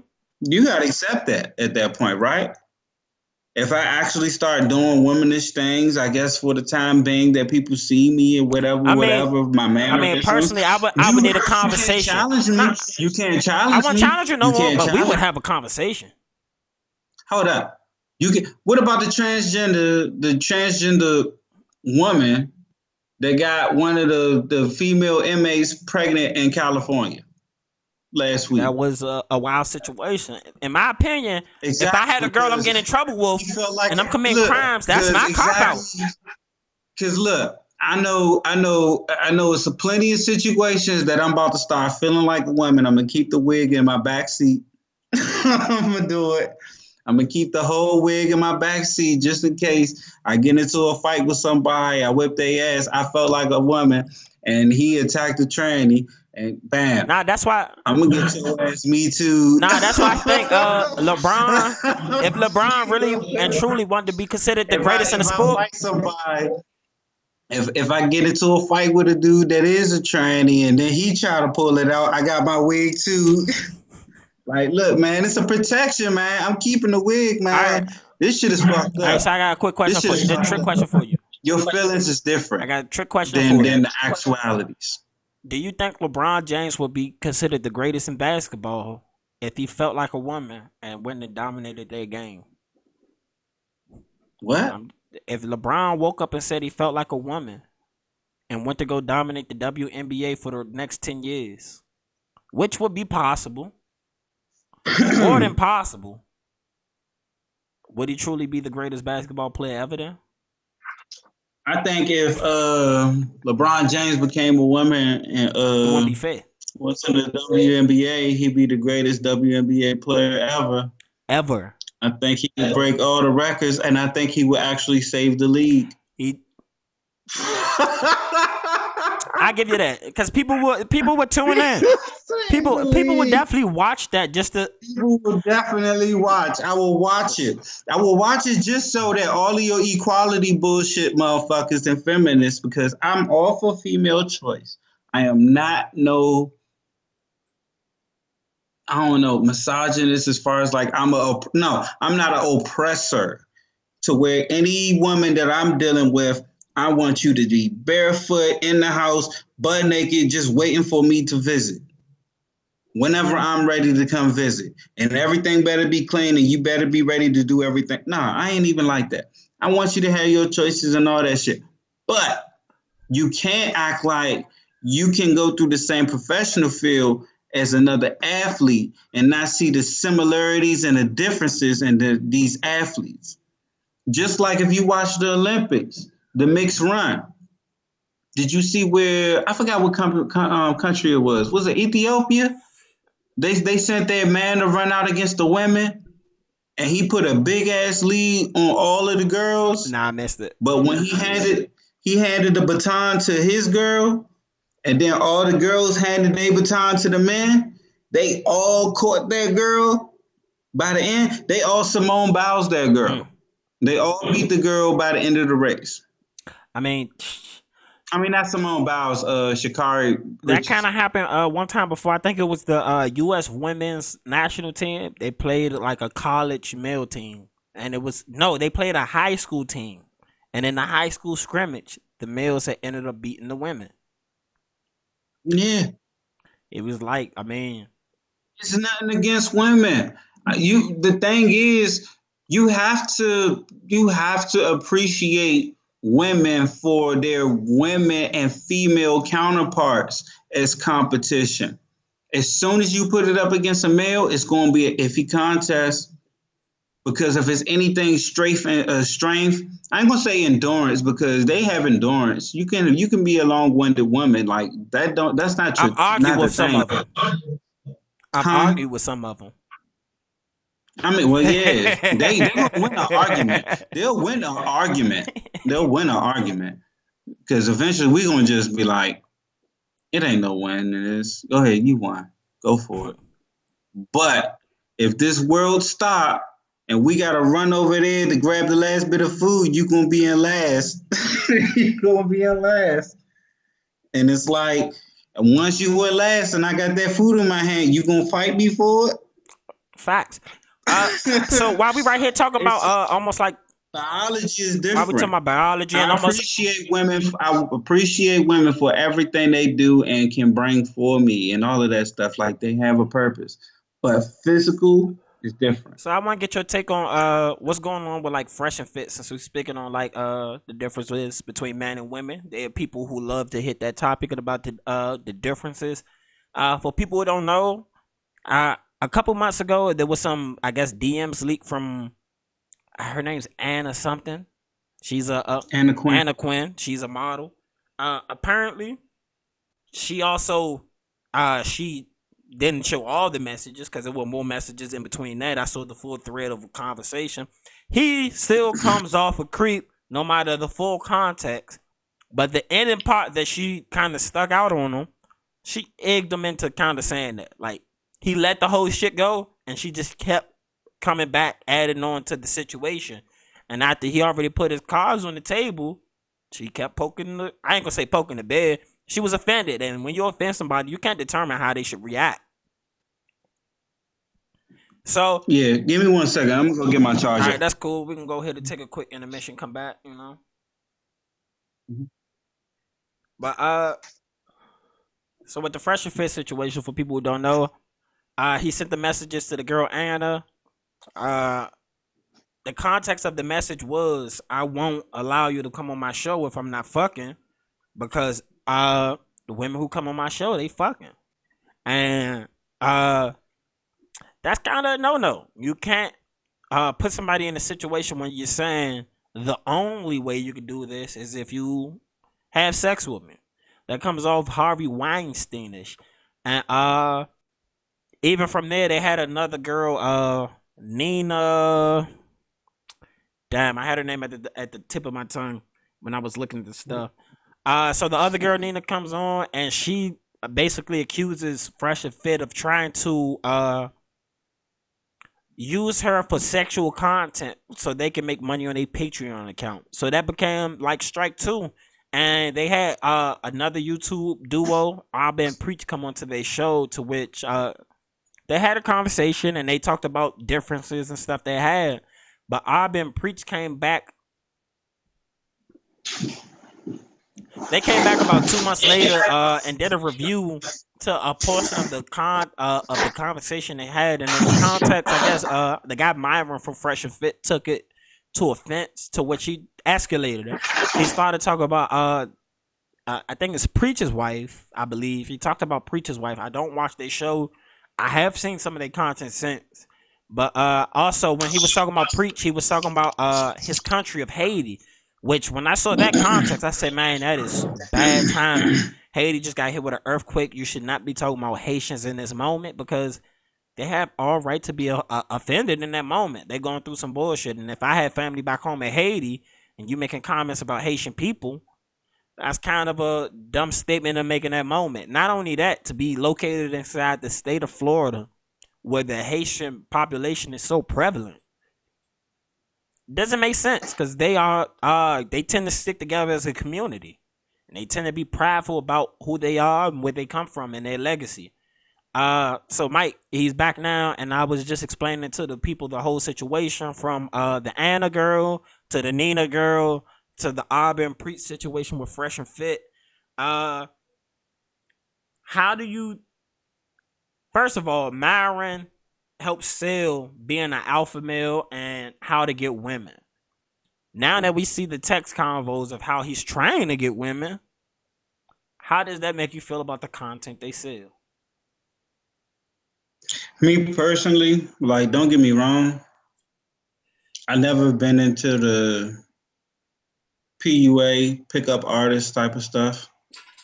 Like, I've never understood why somebody would pay $500, $600, $700, $800 to learn how to talk to women. The fuck. But at the same time, it's not hard for me. So, which is another boat I've been in. It's also, yeah, exactly. So it's also depending on my perspective on this whole thing. But like, my whole thing with it all, because I ain't even gonna talk about that part of it. Like, all right, because I'm familiar with Fresh and Fit, and like, I'm the type like this. Look, as long as nobody's doing nothing illegal, I want everybody to get their money. As long as they're not, as long as they're not like doing no sexual assaulted shit. Like, I'm familiar with the whole situation now, because like, I'm familiar with the manosphere, and they've been trying to associate themselves with that. I'm talking about the O'Shea Duke Jackson, the Kevin Samuels, AMS, Steph is like, it's a lot of people that I watch this in the manosphere, like the grown men trying to actually, promote something better. for the men that listen to the content. Fresh and Fit for Real, I've only knew about them because of the people that they had as guest stars on their stuff. And then, okay, it's cool to hear them, have about like 6, 7, 8 girls on the show every now and then, well, every day or whatever. And most of the girls say the same shit. It's crazy. All right, I can see how you get a viewing. It's crazy the girls actually go through most of the stuff as far as the talking points that the manosphere be saying. I have no counter arguments. Exactly. And all right, so I can understand how they made it. So that's what I'm saying. Like, y'all making y'all money, y'all make y'all money. If y'all want to be pickup artists, charge $9,000 a course or whatever. That's all for your market and for whoever wants to pay that. Mm-hmm. You get what I'm saying? That's not me. I ain't paying that. I ain't worried about that. I ain't worried about none of that. My thing with it all is, as far as like actual responsibility, accountabilities, it's responsibility, your accountability, your goals. As far as like, if I was in a situation, let's say me and you were in the podcast, and within 1 year, like from this video right here, let's say within 1 year, 8/24/2022, we got 450 or 500,000 subscribers just because they like the conversation that much. Me personally, I know I will be humble to that fact because I don't have, and I know people that live down in Florida, talk to a couple and all of that shit about this whole situation, but yeah, they don't have that Miami quote unquote mindset. And that's the look flashy, balling, flossing, all these fine chicks around wherever I go. Like if you look at their last videos before all of this situation, it's all floss and Miami type of lifestyle. Talking about if you look at Fresh's page by itself, Fresh CEO. But like, I mean, the whole thing is, don't get me wrong, it's all kiddish. I mean, because some things came out about them that make them look bad, though, man. They definitely. I'm already here. In the past week, already here. Any kind of momentum that they really had built up really took a huge fall. I mean, apparently Myron's a former like FBI agent. HSI. Homeland Security. He was a Homeland Security guy. Homeland Security. Yeah. Then I mean, he's out here sending girls messages, letting them know they need to be fucking to get on the show. I can listen. I can't justify that. Listen. I'm not saying I justify it.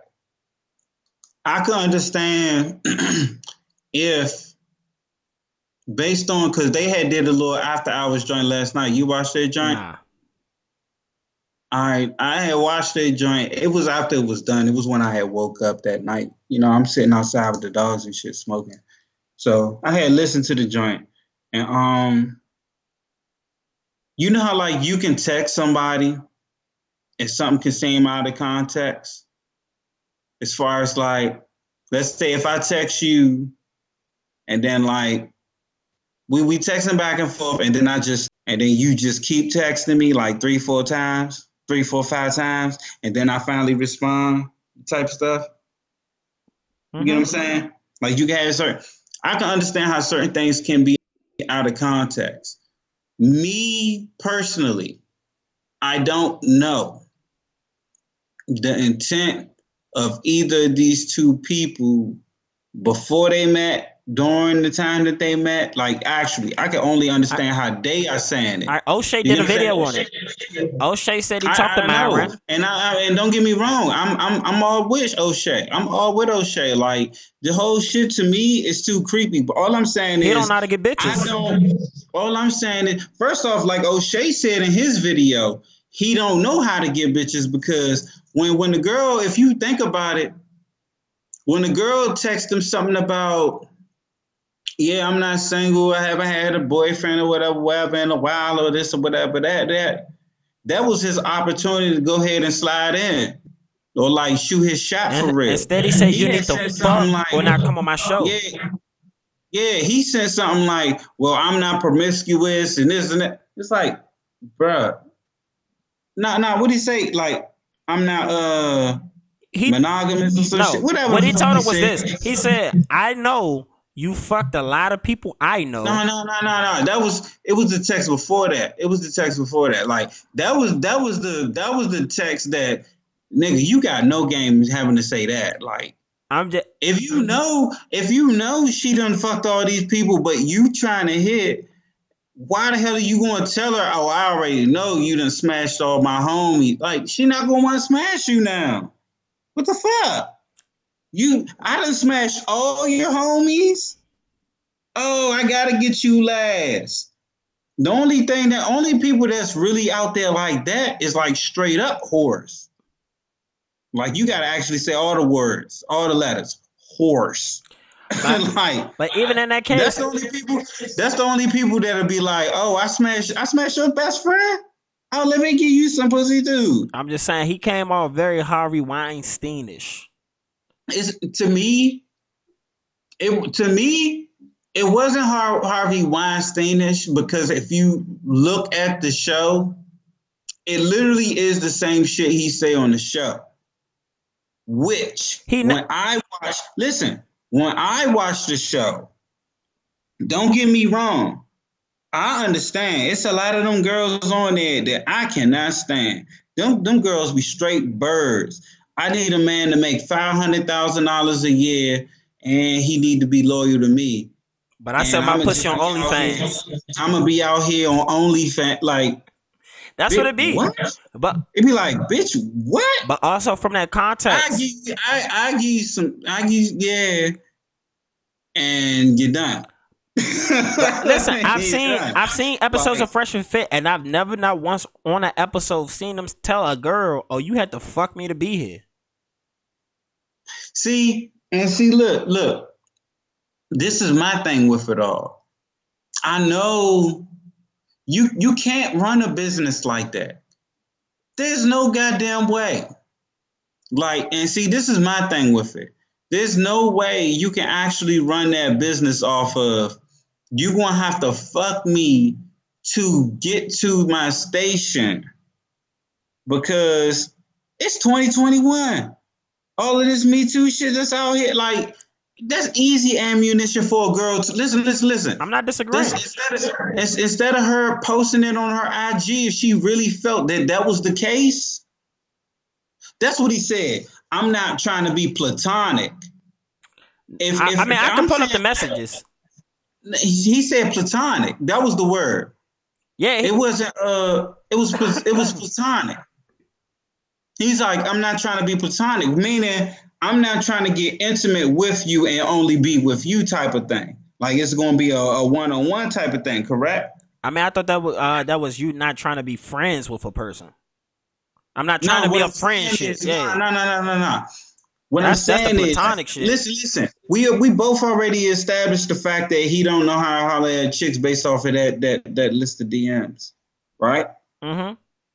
Okay, so what I'm saying is, if I was to pull out the platonic word, because that's relationship basis, right? But that was one-on-one. But that's after you offer to do a collab warfare. That's my thing. You offer business, and from business you went to sex.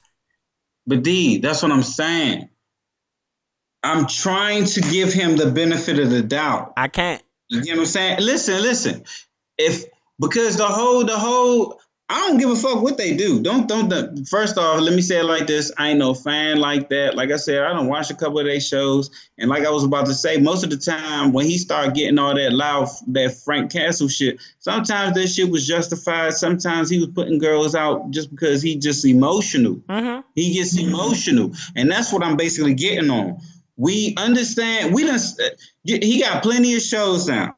You get what I'm saying? He got plenty of shows now. I done seen him get emotional with the women because they done disagree with him type of shit.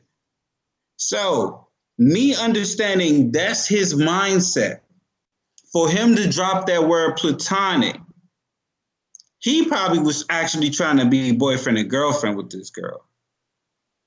I don't know if they was actually talking before this shit or off on the phone or whatever. I don't know none of this stuff, but I'm going by the all I know messages he sent for O'Shea.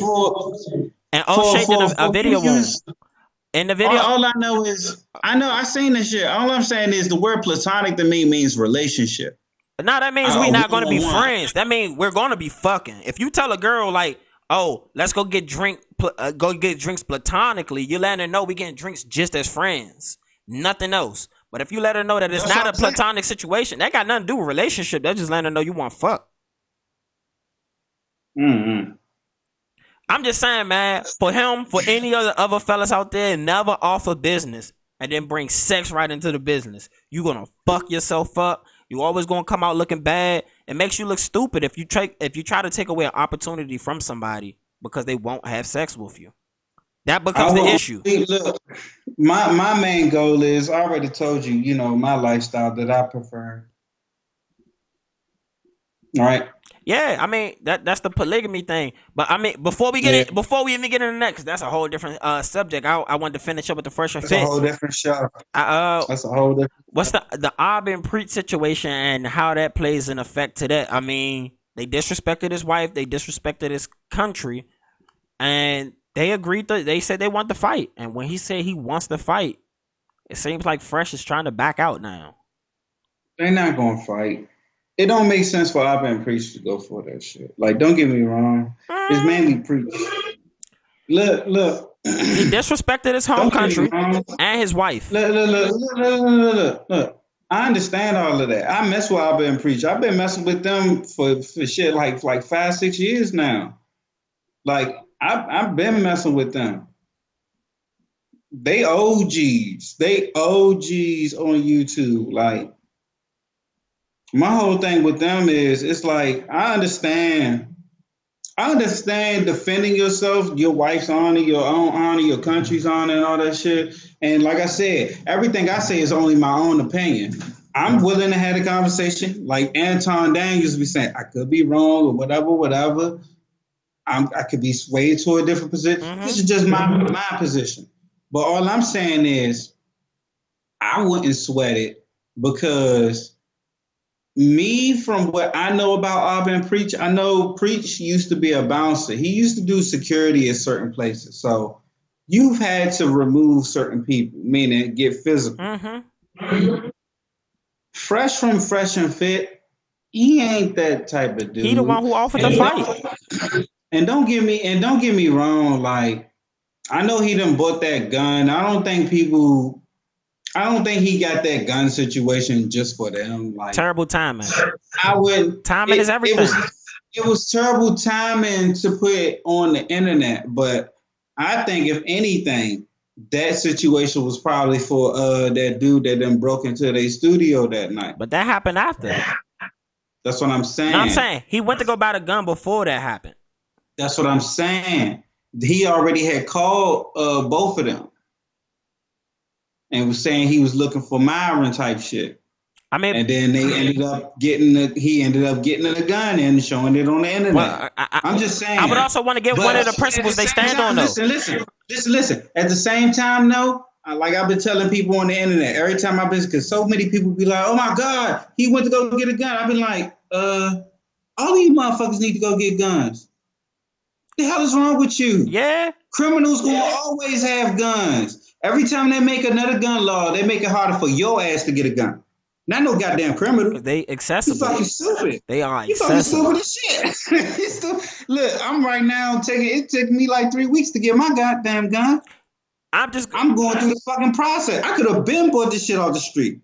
And I'm coming from the perspective of this with it. Nah, I'm just saying, like, everybody should have a gun. So it was bad timing to post that on the internet, considering the beef that you just had. I give you that. And you're trying to run from the fight. It's horrible timing. But I am going to say, one, they're in Florida. Yeah. All you got to look up is Florida man. or Florida woman, and you'll see so many different crazy ass shit right after that You will. with guns, gators, with snakes, with lawnmowers, with anything. Florida has some of the craziest people in the world. All right, there you go. So we just keeping that real. So it's already Florida. They allowed to have guns. It was just bad timing to me to post it on the internet. But a principle. I'm talking about. I don't think that was for preach. Like, I don't think he would have bought that for him, because the thing that they were saying about the Hyundai dude, I don't know if it's true or not. I don't dox none of these niggas. I don't know who he is. He was the dude that broke into the joint with the dreads. Yeah, I know that. I'm just saying I don't know who Hyundai is. He used to work on a joint. He was one of the first people he used to get the girls for. But my thing with it, they said he was a felon. You get what I'm saying?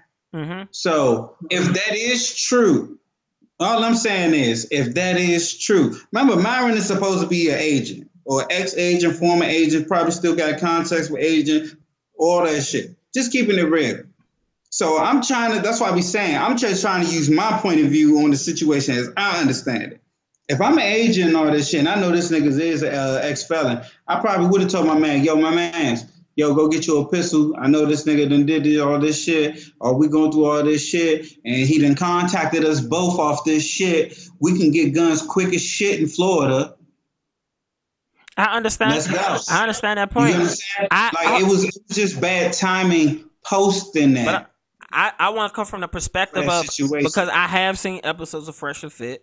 I've seen plenty of episodes of Fresh and Fit. One of the principles that they would say was, women don't understand that when men have to communicate with each other, there's always a threat of violence. So why is it okay for them to all of a sudden to be these people spewing whatever the fuck they want to other males, when they say males always bring a threat of violence? That's why males communicate different than women communicate to a man. Or women get all up in his face and do all that yelling, and a man won't do that because they know the other man always has a threat of violence. I mean, we can't say that they didn't understand that same thing, that same concept that what you just said. Because when dude broke into, because think about it like this: if you had a condo and somebody literally like broke into your condo, I'm just, like I said, I'm not on their side with any of this arguments. Like my whole thing is, I'm just understanding the whole situation. I accept the people for who they are. Myron is a creepy dude. He don't know how to really approach women, although he sell all this shit to the guys that's stupid enough to fall for it. You get what I'm saying? They be cleaning up. Yeah, they be cleaning up. And like, don't get me wrong, I'm not mad at your money. These motherfuckers, what they say, a fool is easily parted from his money. Yeah. There you go. There you go. There you go. So I mean, I'm not worried. I mean, I'm not thinking about them like I'm not a fool, so I'm not falling into the shit. I'm just observing the situation. And like, to me, I mean, that whole situation is just a mess. It's all right. I'm gonna say it like this.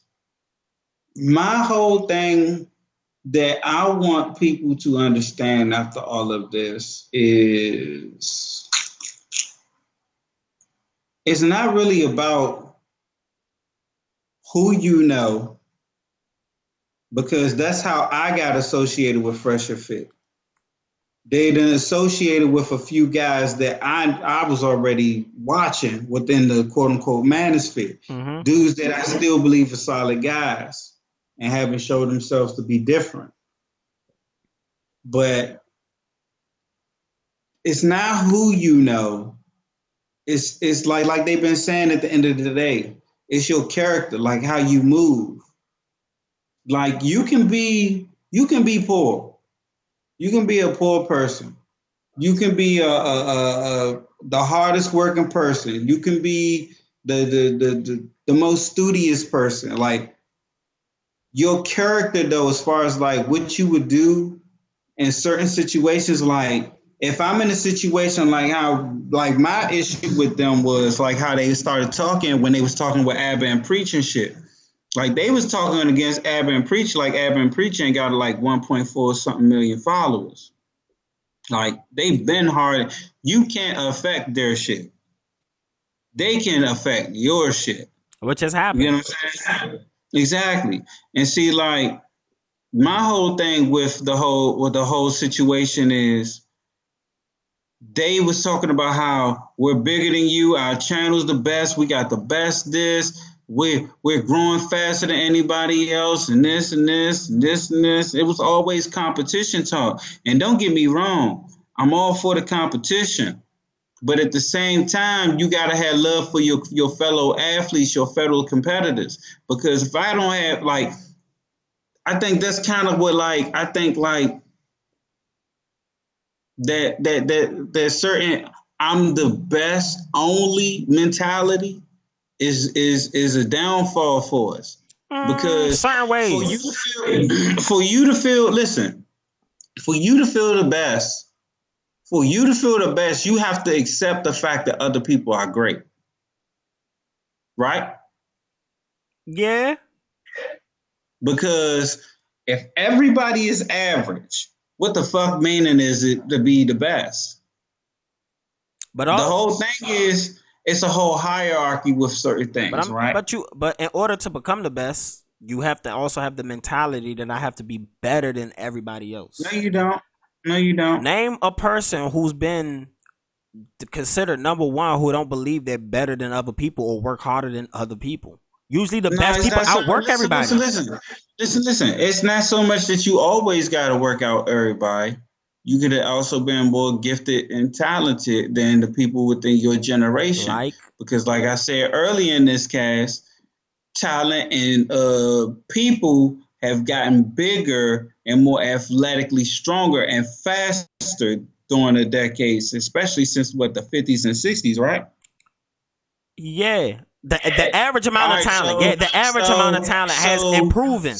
But Bill Walton, Bill Walton probably could have been an 80 that was an athlete that could have been good enough in like the 80s or 90s era of play, but his competition in the league weren't up to snuff with him physically. But based on that same assertion, if those players had to play under the same rules, the same physicality, could they withstand the same type of punishment? They didn't have load management back then. They didn't use load management back then, and they had to play way more. Time out. Let me finish this. They had to play physical. They didn't play way more games. The season is longer now. Let me finish. It's more teams and everything. They've been playing 82 games forever. No, since the mid 70s. Since at least the mid 70s, they've been playing at least 80 games. Since at least the ABA merge and stuff. So I'm saying Bill Walton played under that era, which Bill Walton was a great player. Not all of today's players, especially with how I believe these players today are a lot mentally weaker than players from back in the day. Everybody's so sensitive, they don't want to make it a competition thing. To be the best, you have to understand there are other great people around you, but I have to conquer them. I have to be better than them. There can't be a participation trophy for the best, for number one. There's no such thing. There's number one. Participation trophies is new age shit. When I played sports when I was a kid, we didn't have participation trophies. Technically you do get a participation trophy because you get like a team award at the end of the year. But nobody's celebrating the team if the team don't be successful. Hey guys, you did a good job, but it's time to get back to work. You're not getting you lost in the first round by 30-point trophy and shit. Yeah. You can't do that for when somebody wants to be number one. In order to become number one, that means there's one selected slot. People have to fight for that. That's kind of the understanding we've always had. Like if we go into the man-woman thing, that's kind of the understanding that men know inside the working world. If I want to become that CEO, I have to out. The working world. It's life. Not just the working world. Men know that in the world and life. But it's a competition, whether you want to look at it or not. Everything's almost a competition base. Everything is a competition. You can look out for other people, but there's a spot that, like me, for instance, I want to get to a certain spot. The spot I want to get to, I can't sit right there and shake hands and be like, hey, everybody, we're going to make it together. I have to get myself there, then I can look out for other people. That's how I'm looking at it. You know, the be number one thing. And with Fresh and Fit, they definitely wasn't number one because they didn't outdo Kevin Samuels at all. That was their main beef, the Manosphere, from what I'm listening to O'Shea, which I can understand because the thing that really kicked them off was when Kevin did that interview on their show. That's what really kicked them off with I think that's how I found out about it. When Kevin did that interview on their show, which he was right. Which I think he did 2 of them, but it was the one where he was saying the OnlyFans. Yeah, which he was 100% correct because OnlyFans has gone bye-bye. Mm-hmm. And see, that's the thing, like that joint was what really kicked them off on growth. Now, this is my thing. I can understand completely if I'm using somebody's platform to leapfrog off to get the growth of, the growth of growth for my channel. I shouldn't try to step on their toes. Yeah, don't bite the hand that feeds you. Which, if you think about it, they should have just did that. Because Kevin only come on Monday, Wednesday, Friday. I can't tell. Hey, when I say you got it, look, you got it with the Kevin. No, I'm talking about, look, I don't know the days you come on. Yeah. I mean, I listen to him because I be at work, so I listen to him. I got my headphones on and I listen to the shit, and it should be funny as hell. But my thing is, Kevin come on Monday, Wednesday, Friday. Mm-hmm. Why can't you, as in Miami, you're in Miami. Why can't you do Tuesday, Thursday, and Saturday? Saturday, if y'all are popping this podcast and all of that shit, you going to have girls at your spot anyway. You can get them, book them there at any point. You probably could rotate them out before the end of the night. Okay, one thing with that also comes to, even if I did do a show the same time as you, if you're good and you're set at where you at, it won't matter. Which Kevin was. I feel like Kevin's audience and Fresh and Fit audience is kind of 2 different audiences. Even though they kind of, Fresh and Fit trying to steal some of that audience, they 2 different audiences. They are 2 different audiences. But my thing is this. If we're going to be in certain, like in a clique, because the thing that I do notice, the dudes that's in that manosphere shit, as far as like, all right, the dudes that I notice that's in this, like Steph Curry, AMS, O'Shea, Kevin, MTR, PMP, none of them really go live. Ain't none of them going live when another one is live. You get what I'm saying? I mean, I'm not that deep into them, so I'm just following, but yeah. And like you said, you've been listening to O'Shea, so you know that they all talk to each other. They definitely do. So it's not like it's not a coordinated effort. They definitely look out for each other. They help. Exactly, because if we all got fans that's all within our content, why would I try to step on your toes knowing that it's an algorithm to get us all paid? All right. Why not have you go ahead and upload this? And see, this is one of the things that I was thinking about over this past weekend. It's not too many content creators that's in the manosphere, quote unquote, that upload anything over the weekend. And then I noticed that O'Shea was the only one that did. So you can have other stuff, like you can have a person that just killed a weekend game. Remember how you got somebody that had Saturday and Sunday cartoons and all that shit every Saturday, especially on Saturday. We watching cartoons from like 7 o'clock to like 11 o'clock, eating cereal, playing games and all that shit, watching the cartoon. Like, you got different markets or whatever in areas of the sphere if you want to use them.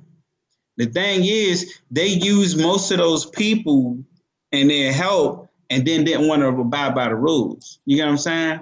So that's why I can understand why they would have a problem. All right, I just want to say this. So even if that's the case and they feel like they were stepping on their toes because they were able to use them, are they obligated to make sure that they... No.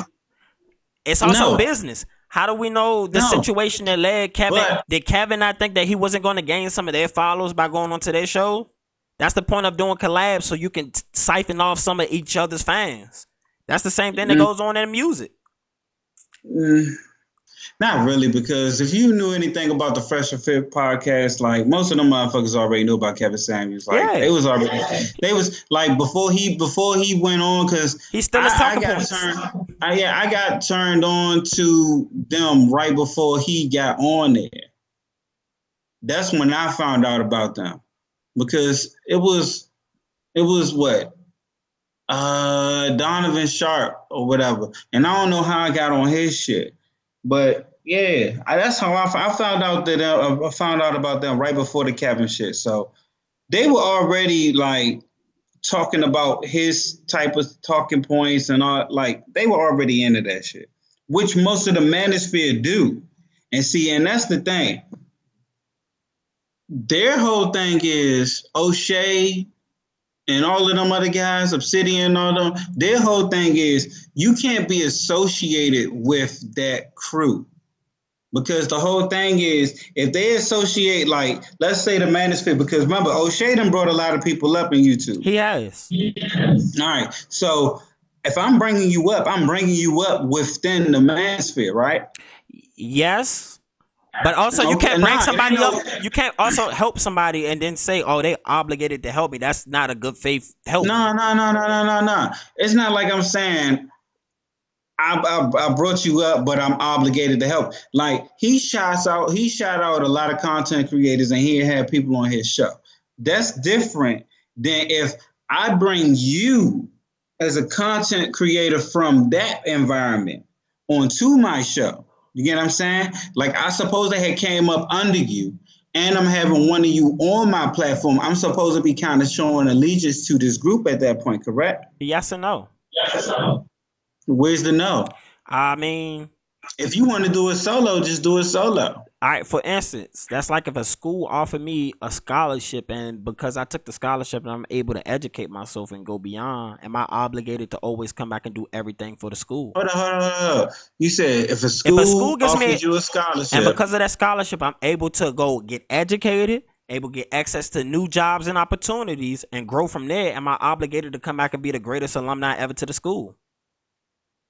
To the school? Yeah. No. Well, truthfully, I don't. That's the thing. If I'm looking to give somebody a handout, I can't look back at them and say, "Oh, I did this for you, so you're obligated to do this." Nah. Look. What I'm saying is like, all right. What I'm saying is this: if I done built something, like if I done actually built up an established network of people, like all of my, like basically. All right, like basically, if I got a whole network of clients, I mean, not clients, if I got a whole network of peers or whatever, and we got clients all over the damn world, if you want to be a partner, like a lawyer with a firm, you want to partner up, you go through the work, you use one of us to vouch for you within this sphere. You should have certain rules and all of that shit that you got to abide by, because if not, you're going to become basically what they became. They became a danger to the same people that let them in. But that group of people, be real. Let's say they continue on the path, and this is the whole thing that like the reason why they kicked them out the quote unquote manosphere. The whole thing is, if you got people that's kind of reckless, but they represent your brand, and you got this whole Me Too culture, and like you trying to say, the Anna Quinn, the Nina Unbraided, the Miss Cheeks, like you got all these situations with all these chicks, and you only got hot a few months ago for real. You only really been doing it for a year. Like and then you're getting. Even though you lost subscribers, motherfuckers are still watching you because they're curious until, the shit that's going to happen.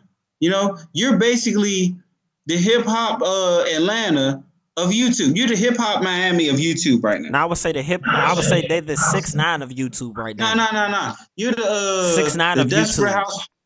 You're the housewives of YouTube right now. It's all drama. It's all drama. And see, like, it'll feed the algorithm.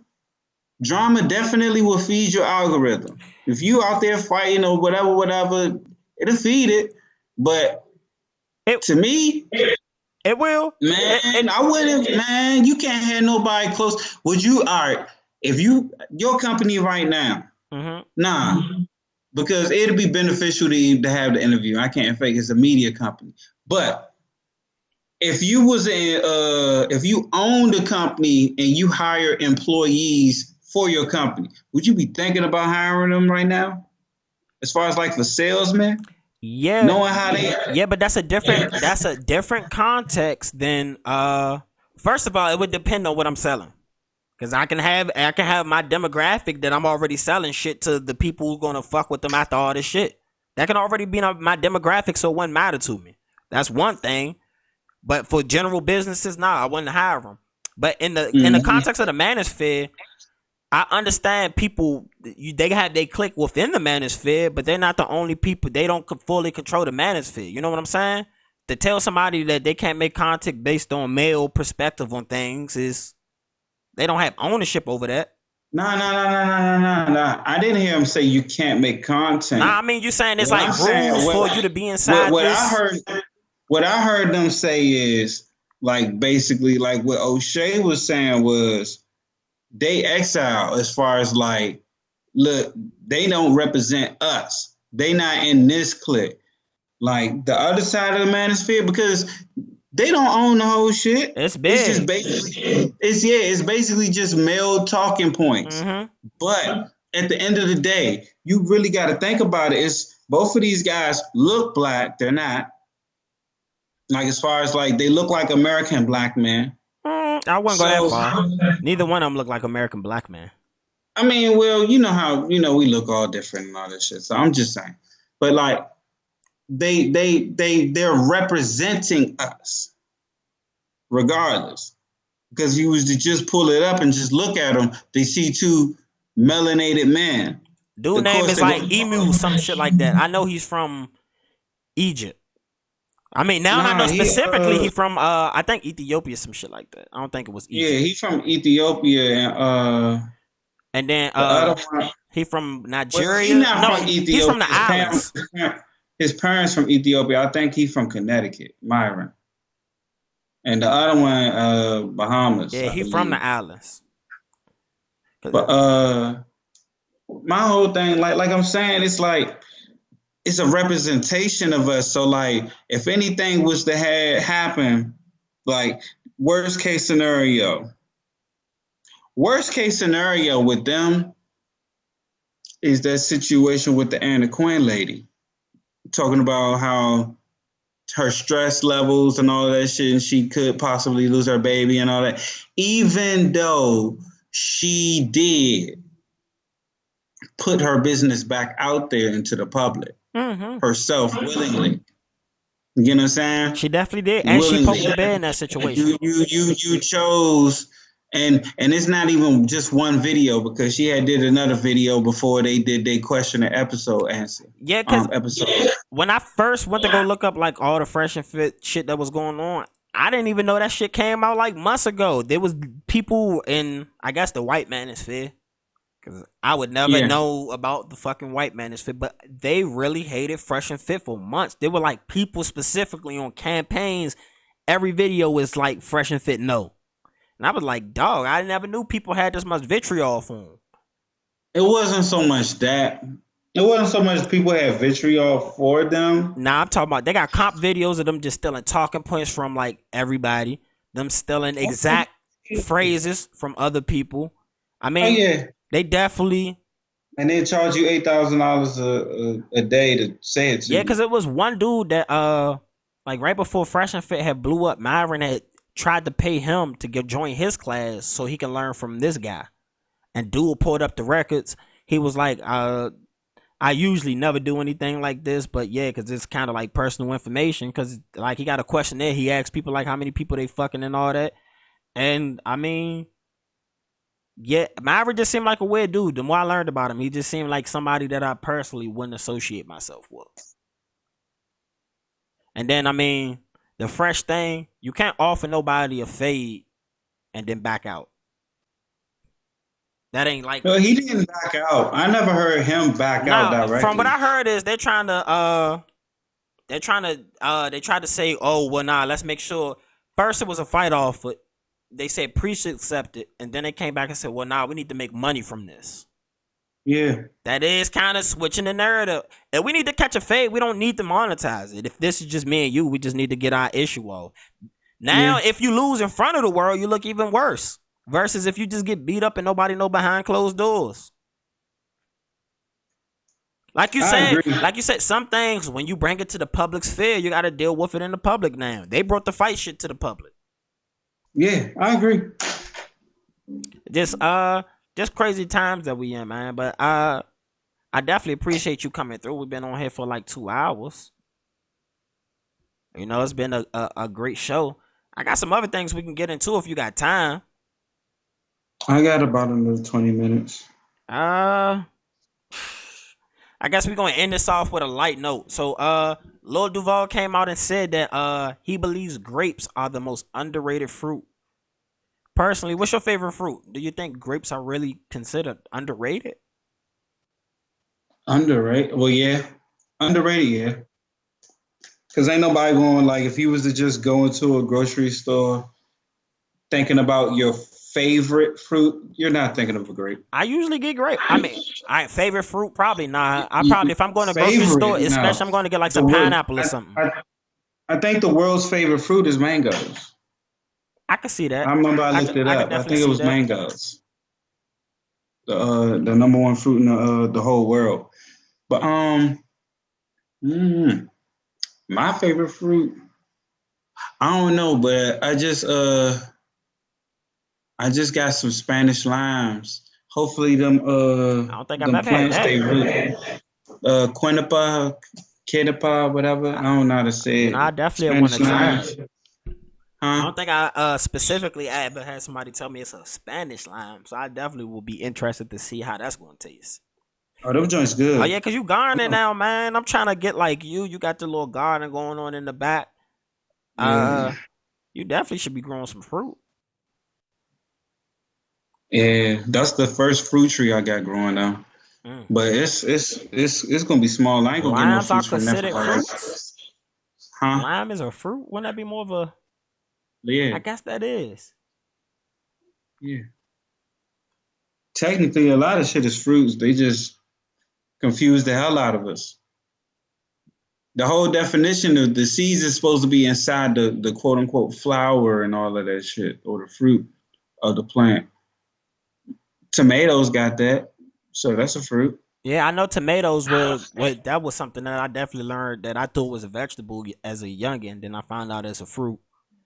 Yeah, that's definitely most of that shit. Yeah, they lie to us. The public schools lie about everything. It's crazy. What you think about critical race theory? Now you want to have a whole conversation. I believe in critical race theory because racism plays a role in every single institution, whether people realize it or not. We have legacies of things that's left in place. There's never been equality within them.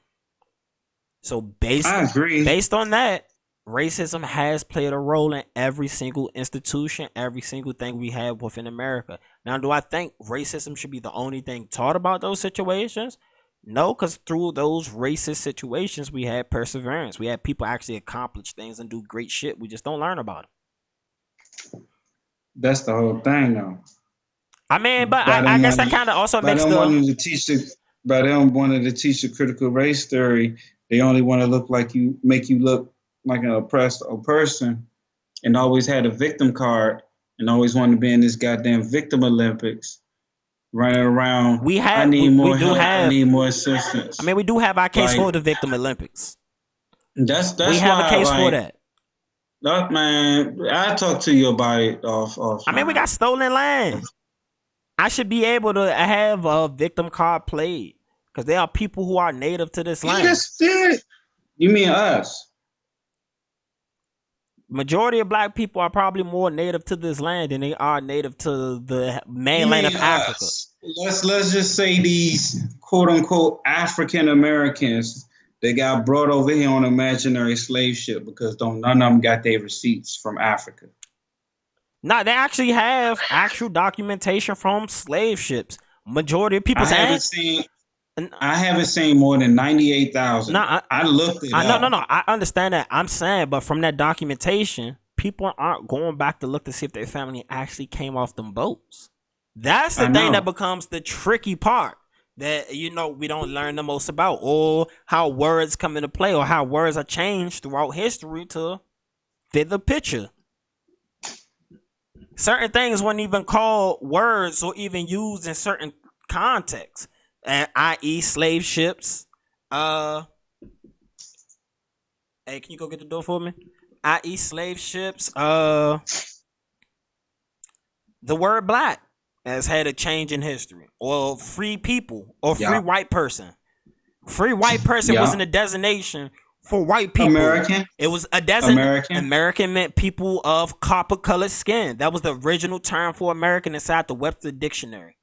1828. The school all the way up to 1828. So I mean, I understand the critical race theory thing. So racism plays a huge role, and in my opinion, I would say in my life at least 30% of it. But the other 70% becomes my fault. It's the shit I need to be doing, and which I've learned to understand and manifest in life. I understand there's going to be obstacles, and my road may be harder. But in my case, I have a choice to choose the road that I'm on, and the road that I chose is going to be difficult, and it may be more difficult than other people. But that don't mean I'm not going to run a race. My question is, are you going public school then? Personally, I don't want to do public schooling for my kids, even though I would love if the public education was increased. I thought you was all for critical race theory. They ain't got nothing to do with schooling my kids in public schools. If anything, I would hope that I can find either a really good black-ran private school, because statistics show from a great book that I believe all black people need to read is melanated people, is 100 Facts About the Negro. Yeah, I got upstairs. Which is a really good book, because when you learn about yourself, you're like, wow, we're less educated than we were now. We own less land than we do now. Way less land. We're just behind the 8 ball. And even though we know that net worth, we got Gucci though. Because the accessibility to money has been there, but the gains in net worth has been falling ever since integration. We don't buy assets. We don't. We buy tangibles. We buy, the debt-based items and shit. I mean, but that also goes to the continuation of the flashiness we have within our communities. You know what I'm saying? Like you said, we could be. Well, I've said this plenty of times. In America, our poor people are so rich. We're fat. You don't go to other places where people are poor and they fat. That just don't happen. And we have poor diets. They have even poorer diets. We have food deserts. Some people don't have food. So I mean, being poor in America is a whole different category, because technically everything in America is make you a 1%er in the world. Being a woman in America is different. Yeah, because they have the most free. I actually had that conversation with somebody where they told me that women were the most oppressed. American women are still really oppressed. And I said, in which things do you feel the most oppressed about? And it was a long conversation, because I'm like, the elephant in the room with that conversation is they're not. It's actually men now.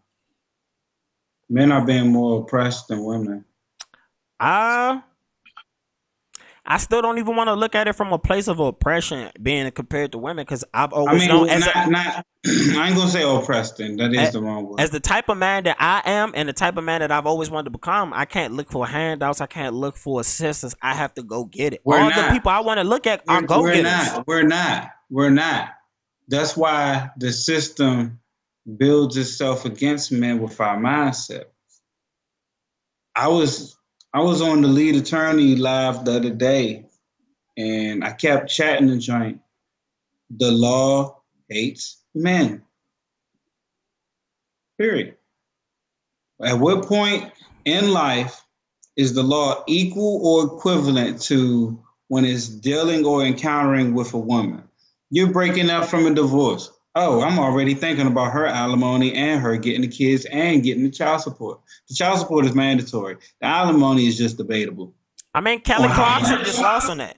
But that also becomes the dynamic of in relationships though. Kelly Clarkson. Since you brought up Kelly Clarkson, like I've been telling people, Kelly Clarkson shit is still an anomaly, but it still don't count. Because if you think about it, she got to pay her husband for a certain amount of time. Dr. Dre just got his shit like 2 weeks before. He got to pay his wife until someone else marry her. They not. Or she wants to get married. She don't. Not no more. Like, why the fuck would I get rid of 300 grand? I can go ahead and get random dick for the rest of my life. And keep that 300 grand. And keep that 300 grand. That would be That's why business. I'm telling people, man. But that's also put this in perspective though. Really successful men who tend to go forward marriage, they tend to be breadwinners in their relationships. So at the end of a divorce, if I'm the breadwinner, if we built already a lifestyle, I can understand supporting that lifestyle to a certain extent. Being the breadwinner, to keep it real, to be the breadwinner does have nothing to do with success, because truthfully, men always date down with women. So most likely the man is always going to be the breadwinner. But yeah, you get what I'm saying? So it don't have nothing to do with success. I could be average and be dating a broke ass chick is basically what I'm saying. Yeah, but in that case, if she's broke and you have more money than her, more than likely her broke ass lifestyle was improved some by your average being. You get what I'm saying? Hopefully it should be, yes.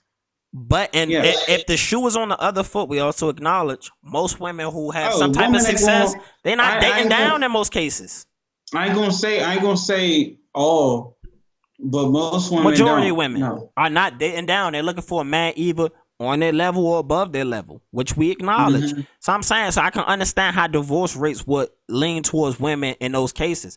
Usually a woman's going to look for a provider, and a man should try to be a provider. At least what I'm coming from. So I can understand the context of the divorce. I mean, it sucks. It sucks that if you get divorced, hypergamy. But it's hypergamy. Yeah, but also in that case, I kind of blame man in that situation, because you got to know that marriage is a business contract. Marriage is definitely a business contract. See, the thing though is, all right, me, I know, I understand it. I understand it all. And I think that's the reason why they set it up this way. Because if you look at things historically before, like monogamy, let's just look at women's nature, period. They're hypergamous. They want a man that can take care of them, at least provide or something or whatever, especially if they're giving up their womb. See, the thing is, most women already know, especially in third world countries and all of that shit, if I have a kid with this man, I got to be with this man. He got to be a real choice, because if I have a kid with this man and he leave me, who gonna come save me? Yeah. Nowadays you can get on OnlyFans, you can get on Facebook, you can put your butt up, whatever, and all this and that. You ain't got your ass up with the kid in the background. Like, all baby mamas need their ass up and all their photos with their kids in the background. So we know how many kids they got from that shit. Do you get what I'm saying? I mean, I get it. I get that. I'm just saying, man. It's But I do understand the divorce rates when it Men comes to wouldn't the. normally be going for that shit. If this was a third world country, it don't matter how fat that ass is. Once you see it's 3 mouths to feed behind, it's like, oh hell no. I Like I mean, gotta go out here. it's I some gotta guy go who will out line up here and for it. bow hunt. I gotta go out here and bow hunt boar. You'd be surprised, man. You see guys line up for situations like that, and I mean, that's a little confusing for me, especially after you get past your second baby daddy. You know, that's a little different for me. Like I said, that whole, birth and pregnancy and childs and all that shit, like, we get on that another day because I got a whole joint on that.